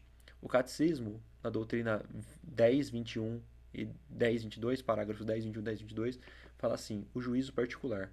A morte põe termo... vocês estão vendo na tela, né? A morte põe termo à vida do homem, enquanto tempo aberto à aceitação ou rejeição à palavra divina manifestada em Cristo Jesus. Ou seja, está dizendo que o homem vai morrer, ele vai estar salvo ou perdido. Depois eles acabam se contradizendo, dizendo sobre o purgatório e outras coisas assim, mas em geral eles começam falando assim, né? O Novo Testamento fala do juízo, principalmente na perspectiva do encontro final com Cristo na sua segunda vinda. Então eles estão falando que o juízo de Deus vai acontecer na segunda vinda de Cristo, o que não é verdade. A gente já viu que o juízo acontece em 3 etapas. A primeira etapa está acontecendo agora, onde Deus vai julgar os salvos e perdidos, e depois que termina esse juízo, vai acontecer aquela parte onde caem as pragas, e aí Jesus volta, e aí vai ter a segunda fase do juízo, onde os salvos vão ver por que os perdidos perderam, e depois tem a terceira fase do juízo, que é quando Jesus desce na terra com a cidade santa depois dos 1000 anos, e ele vai mostrar para os perdidos por que eles se perderam, e vai descer fogo do céu, dando a sentença final deles. Mas aqui diz que o juízo acontece quando a pessoa morre. Aliás, o juízo acontece na volta de Jesus. Mas aí eles vão falar também que o juízo acontece na morte. Então, por exemplo, dizer que eu morri hoje e eu vou ser julgado por Jesus, salvo ou perdido, e vou direto para o céu ou direto para o inferno. Aí continua aqui no verdinho, né? Mas também afirma, reiteradamente, a retribuição imediata depois da morte. Então, eu morri, se eu morri salvo, eu vou para o céu, se eu morri perdido, eu vou direto para o inferno. De cada qual em função das suas obras e sua fé. A parábola do pobre Lázaro e a palavra de Cristo crucificado ao ladrão. Aquela coisa que fala, né? Hoje estará comigo no paraíso. Talvez eu tenha falado sobre isso com vocês, é bem provável. Quando Jesus fala assim, em verdade te digo hoje, estarás comigo no paraíso. Jesus não estava dizendo para o ladrão, você vai para o paraíso hoje e eu também. Porque Jesus não foi para o paraíso naquele dia. Ele fala depois no domingo, quando ele ressuscita, fala assim, Maria, não toque em mim, porque eu ainda não subi ao Pai. Então, se Jesus tivesse dito para o ladrão, hoje você estará comigo no paraíso, Jesus teria mentido. E se Jesus tivesse mentido, ele teria pecado. E se ele tivesse pecado, ele não podia ser nosso Salvador. Então, na verdade, a vírgula está no lugar errado. No texto original em grego não existe vírgulas. Então, as pessoas colocam na ordem que elas interpretam. Na verdade, o que Jesus disse foi isso. Em verdade te digo hoje. Hoje eu estou te dizendo uma verdade. Você estará comigo no paraíso. Então, ele não disse que ele estaria no paraíso naquele dia, mas ele disse, você estará no paraíso, você estará salvo. E aí, continuando, falam de um destino final da alma, o qual pode ser diferente para umas e para outras. Ao morrer, cada homem recebe na sua alma imortal a retribuição eterna. Tá vendo? Imortalidade da alma, que também é seguida pelos evangélicos. Num juízo particular que põe sua vida em referência a Cristo, quer através de uma purificação, quer para entrar imediatamente na felicidade do céu, quer para se condenar imediatamente para sempre. É o que a gente sempre escuta, é o que vocês aprenderam na igreja, é o que eu aprendi também. Que a gente tem uma alma imortal, que a alma se desprende do corpo, que a alma vai para o céu, vai para o inferno. Então, mais um videozinho. Agora é o último.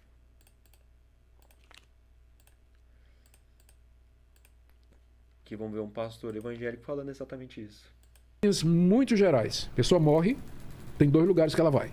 Ela morre, o corpo físico dela se decompõe, a alma com o espírito vai para um outro lugar. O céu ou inferno, falando de maneira simples. Céu e inferno. Lá, essas pessoas aguardam o julgamento final na vinda de Cristo. De lá, então, depois do julgamento, elas irão para o lago de fogo e enxofre. Mas não é o purgatório. Não tem. Não existe purgatório. Não. Tá. Ou elas ir para o novo céu e para a nova terra, esse novo paraíso que nós falamos desde o início. Exatamente a mesma coisa que é falado pelo papado. E a gente já estudou sobre isso. Na verdade, a gente nem tem alma. O homem foi feito alma.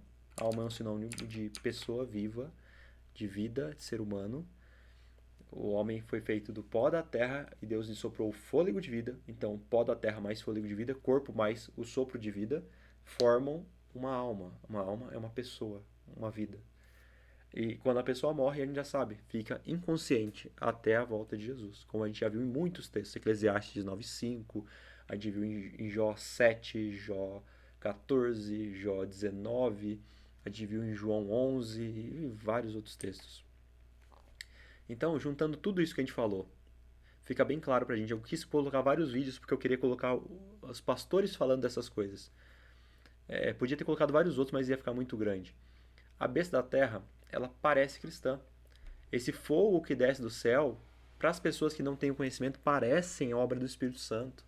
E isso seduz as pessoas a adorarem a igreja, a adorarem a Deus de uma forma errada. Porque essas pessoas estão seguindo as doutrinas são doutrinas que vêm de Satanás, não doutrinas que vêm de Deus. E se apegam muito a essas coisas, a esses falsos dons e essas falsas manifestações. E olha, eu não estou dizendo que não existam manifestações de dom de línguas, que não exista manifestação de dom de profecia. Existem sim, mas não da forma como acontece. Não no meio daquela algazarra e daquela bagunça. E esse Deus mandou te falar para cá, Deus mandou te falar para lá. Deus pode falar com a gente e pode trazer mensagens pra gente, como ele fez no passado muitas vezes. Mas não acontece dessa forma como as pessoas mostram, de forma tão assim, jogada. E quando Deus vai falar alguma coisa pra gente também não é coisa banal. Ah, vai ter alguém aqui que vai engravidar, vai ter alguém que precisa de problema de financeiro, tem alguém que precisa de cura. Isso aí todo lugar precisa, todo mundo tem, todo mundo precisa. Mas se Deus realmente fosse falar com esse povo, por que Deus não falaria? Vocês estão desobedecendo os meus mandamentos, vocês estão me adorando de uma forma que eu não pedi. Vocês estão seguindo doutrinas erradas, enganos satânicos. Para essas coisas Deus não fala com a igreja. É só para tal pessoa vai ser curada, tal pessoa vai trocar de carro, tal pessoa vai ter uma dívida, tal pessoa está grávida. Então a besta da terra ela parece cristã, mas ela é controlada por Satanás. Os protestantes parecem seguir a Deus, mas na verdade eles estão seguindo as doutrinas do papado e são filhos da grande meretriz. Apocalipse 13:14 agora.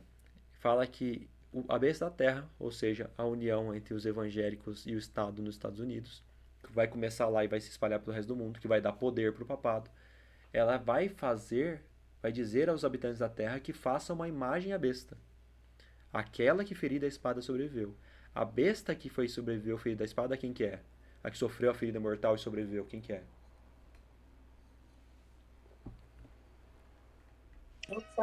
O Papa. Não, cuidado, hein? Não é o Papa, é o papado. Lembrem-se disso, hein? Essa parte é bem importante. Porque lembra, o leão não é Nabucodonosor, o leão é a Babilônia. O urso não é Ciro, o urso é a Pérsia. Porque o Papa, quantos papas já tiveram no mundo? O Francisco acabou de morrer aí.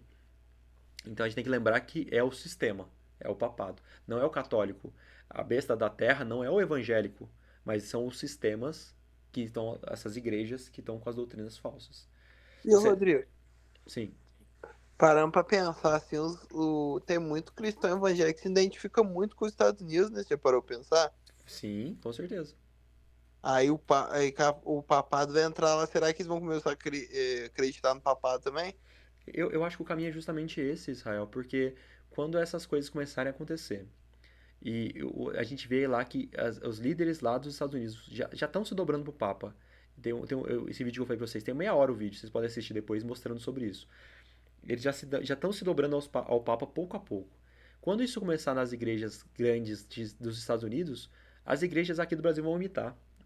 E basta o pastor falar que é assim, que 90% vai junto. Vocês não acham que é assim? É verdade.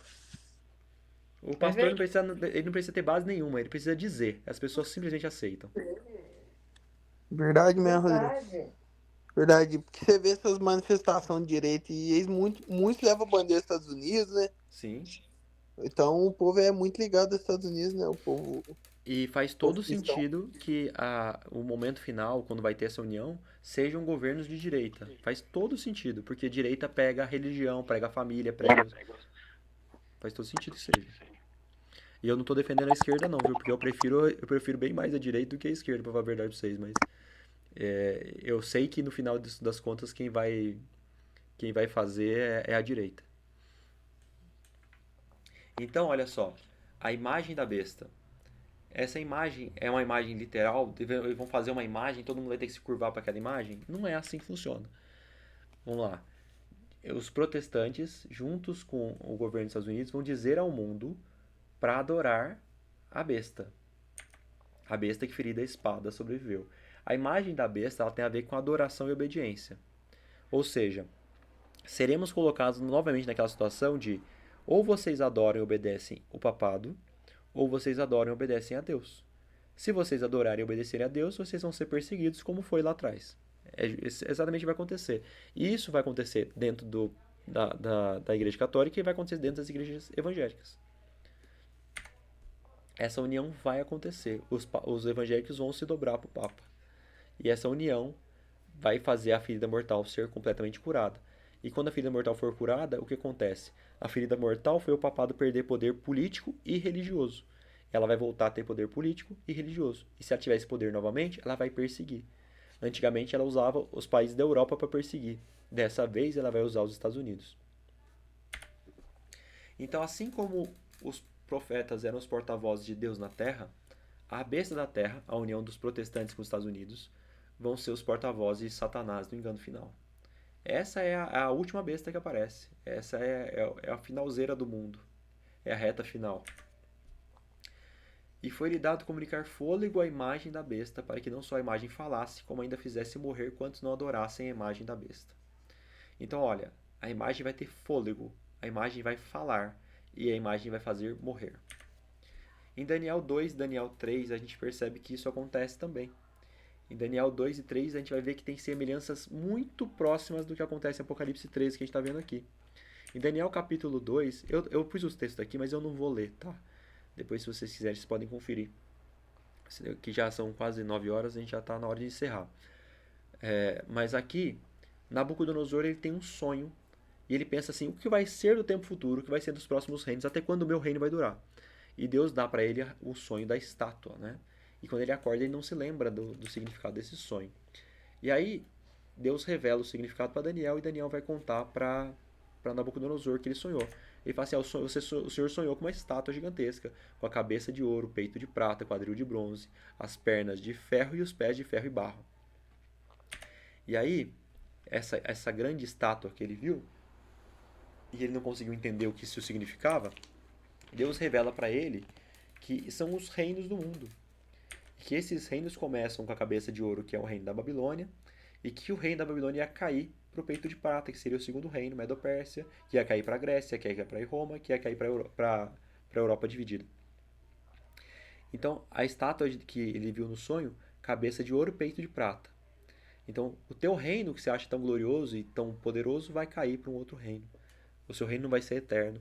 E no final de tudo, a pedra cortada sem auxílio de mãos, que era a volta de Jesus, vai dominar toda a terra.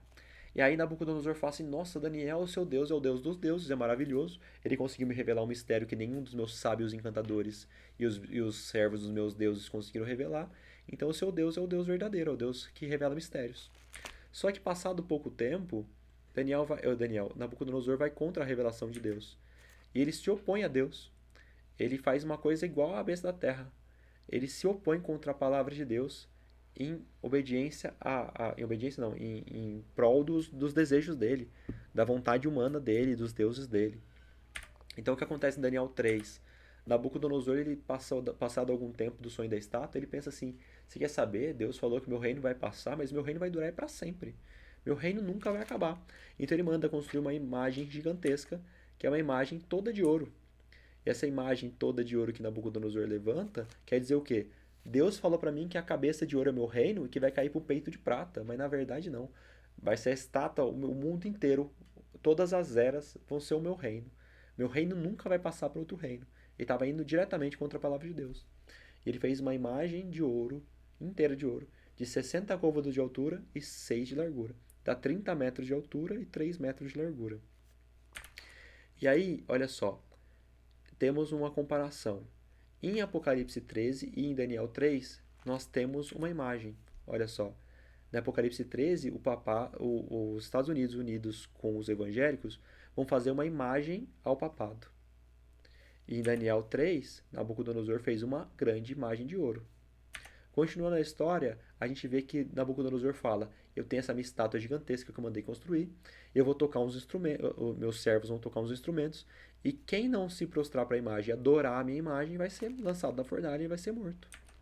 Então, acontece um decreto de morte. Em Apocalipse 13, fala assim, ó: foi-lhe dado comunicar fôlego à imagem da besta, para que não só a imagem falasse, como fizesse morrer quantos não adorassem a imagem da besta. Olha só, através dos protestantes dos Estados Unidos, juntos com o governo, que vão fazer uma imagem para o papado. Quem não adorar essa imagem vai ser morto. Mas aqui não é uma imagem literal, aqui é um símbolo. Em Daniel foi uma imagem literal. Qualquer que não se prostrar e não adorar, será no mesmo instante lançado na fornalha de fogo ardente. Então, a adoração tem a ver com a estátua. Aqui, quem não adorar a imagem da besta vai ser morto. E lá atrás, Daniel, quem não adorasse a imagem seria morto também. E aí, Deus chama os amigos de Daniel que não se curvaram. O Nabucodonosor chama os amigos de Daniel que não se curvaram, taca eles na fornalha ardente. E aí Jesus aparece no meio deles e livra os servos dele para que vivam. E aí Nabucodonosor novamente fala, né? O Deus de Daniel, o Deus verdadeiro. O Deus que revela os mistérios e o Deus que protege seu povo. E aí, a gente vai para o terceiro ponto, que é número de homem. Em Apocalipse 13, 18, diz que essa imagem, esse número da besta, tem um número de homem, e o número é 666. Em Daniel, a imagem tinha 60 côvados de altura e 6 de largura. Esses números não são por acaso, eles têm relação direta. Porque na Babilônia, eles tinham muitos e muitos e muitos deuses. E os deuses deles eram representados por números. Então, quando Deus fala sobre o número da besta, que é um número de homem, e ele compara a imagem, o decreto de morte, claramente ele compara com Daniel 3, ele está falando para a gente ir voltar lá na Babilônia, na confusão religiosa, para poder entender isso aqui. Então, os deuses babilônicos eram representados por números. Marduk, que era o maior deus da Babilônia, era representado pelo número 600. Tiamat era uma deusa, a mais fraca do panteão babilônico, era representada pelo número 60. E quando eles queriam representar todos os deuses da Babilônia, tipo assim, eu vou orar para Marduk, eu representava ele a partir do número 600 nas minhas orações, e na escrita e símbolos. Se eu queria orar para Tiamat, eu representava o número 60. E quando eu queria orar para todos os deuses ao mesmo tempo, era o número 666, ou 666, que daí vem o número da besta. Então, olha só, quando em Apocalipse 13, 15 fala que a união dos protestantes com os Estados Unidos vai comunicar fôlego à imagem da besta, isso aqui é uma referência à criação do ser humano. O ser humano foi feito do pó da terra e Deus soprou fôlego de vida. Deus deu vida para o ser humano. E aqui, a besta da terra vai dar vida, fôlego de vida para a besta, ou seja, poder político e religioso, levando o mundo a adorar o papado novamente. O fôlego aqui é o quê? Você sofreu a ferida mortal, parece que está morto. Eu vou te dar fôlego para que você viva. A imagem da besta, na verdade, não é uma imagem que vai ser colocada para o povo se curvar, como foi na história de Nabucodonosor. Isso aqui é um simbolismo, porque essa imagem tem a ver com adoração, com obediência. Se nós vamos ser obedientes à Bíblia, ou nós vamos ser obedientes ao papado e às suas doutrinas. Isso aqui pode ser através da própria obediência ao papado, como pode ser através também eu achei que ia mostrar agora, da própria obediência ao papado, mas pode ser também através das igrejas evangélicas que seguem as doutrinas do papado. Então, os protestantes dos Estados Unidos vão fazer a união que hoje em dia é proibida entre Estado e religião dos Estados Unidos. Com essa união, eles vão fazer a ferida mortal ser curada e o papado vai voltar a dominar. Então, os evangélicos vão se dobrar ao papado. E a imagem vai falar. Olha que interessante. Como que um país fala?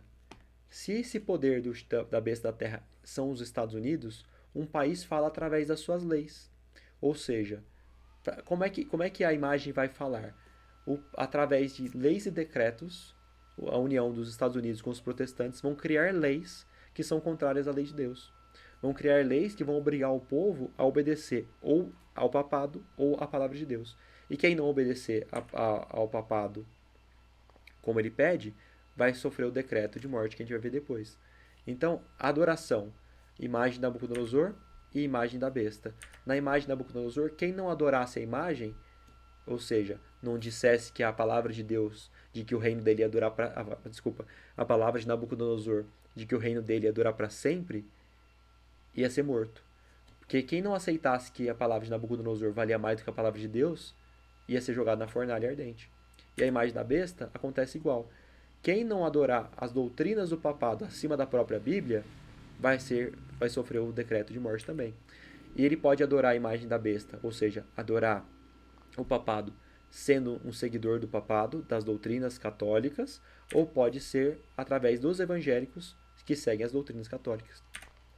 E aí vem o decreto de morte. Que o decreto de morte é que todos que se recusarem a obedecer ao papado vão ser novamente perseguidos, como aconteceu durante os 1260 anos de supremacia papal.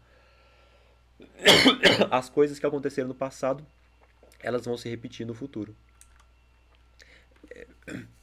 Eu ia mostrar mais umas coisas, mas eu acho que a gente para por aqui. E aí, da semana que vem, a gente continua sobre essa parte final, falando mais sobre a imagem da besta e sobre a marca da besta, finalmente. E aí a gente vai entender certinho o que é a marca da besta. Por enquanto, essa parte aqui de agora, tudo certinho, tudo tranquilo. Alguma dúvida, questionamento, querem acrescentar alguma coisa? Porque eu dei uma corridinha agora no fim, mas semana que vem, quando a gente for pegar, eu vou recapitular essa parte, tá? A gente continuar na semana que vem. Porque eu acho que já não fica muito tarde, muita coisa de uma vez só. E aí, pessoal?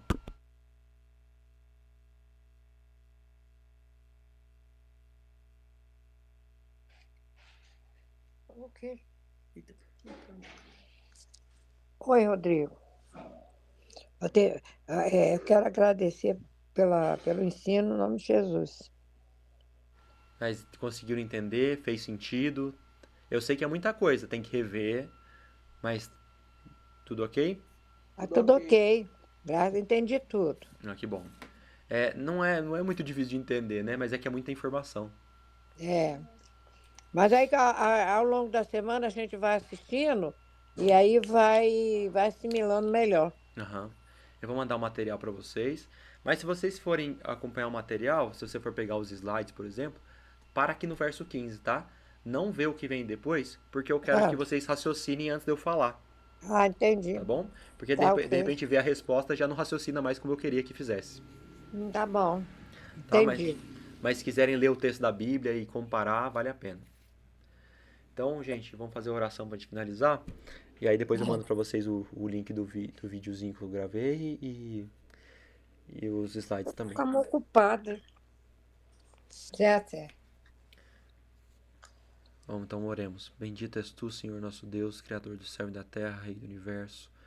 Nós agradecemos ao Senhor por esse momento de estudo da tua palavra, esse momento de oração. Nós pedimos que o Senhor nos abençoe com o teu conhecimento, com a verdade que vem de ti, para que nós não sejamos enganados por nenhuma doutrina enganosa que vem de Satanás, nenhum sofisma, nenhuma coisa que pareça vir de ti, mas não é. Nós pedimos que tudo que foi falado aqui hoje, aquilo que for verdadeiro e aquilo que veio de ti, seja colocado em terreno fértil nos nossos corações. Que se houver enganos e se houver coisas erradas, o Senhor possa nos revelar, porque nós queremos fazer a tua vontade acima de qualquer outra coisa. Nós aqui não temos orgulho nem a pretensão de pensar que a nossa interpretação é a verdade absoluta e que não existe mais nada além disso. Mas eu creio verdadeiramente que essas coisas que nós estudamos são coerentes com a tua palavra. Eu creio que elas são verdadeiras, mas eu estou disposto e aberto para que o Senhor me mostre tudo aquilo que o Senhor quer de nós e que o Senhor mostre o caminho certo a ser seguido. Nós pedimos que o Senhor nos abençoe, que o Senhor nos guarde, que o Senhor nos guie, que o Senhor seja o nosso professor durante essa semana, que nós vamos estudar mais esse material, revisar esses temas, para que tudo fique fresco na nossa mente, tudo fique claro, para que na semana que vem nós possamos entender melhor a imagem da besta, a marca da besta e as coisas que ainda precisam acontecer antes da tua volta. que eu creio que vai ser muito próxima, e eu creio que as coisas estão acontecendo tudo de acordo com o que foi profetizado. Nós agradecemos ao Senhor, pedimos que o Senhor nos guarde, nos proteja, que nos traga aqui novamente na semana que vem, e que o Senhor perdoe as nossas falhas e os nossos pecados. É o que nós pedimos e agradecemos em nome de Jesus. Amém. Então, pessoal, boa noite, e semana que vem tem mais.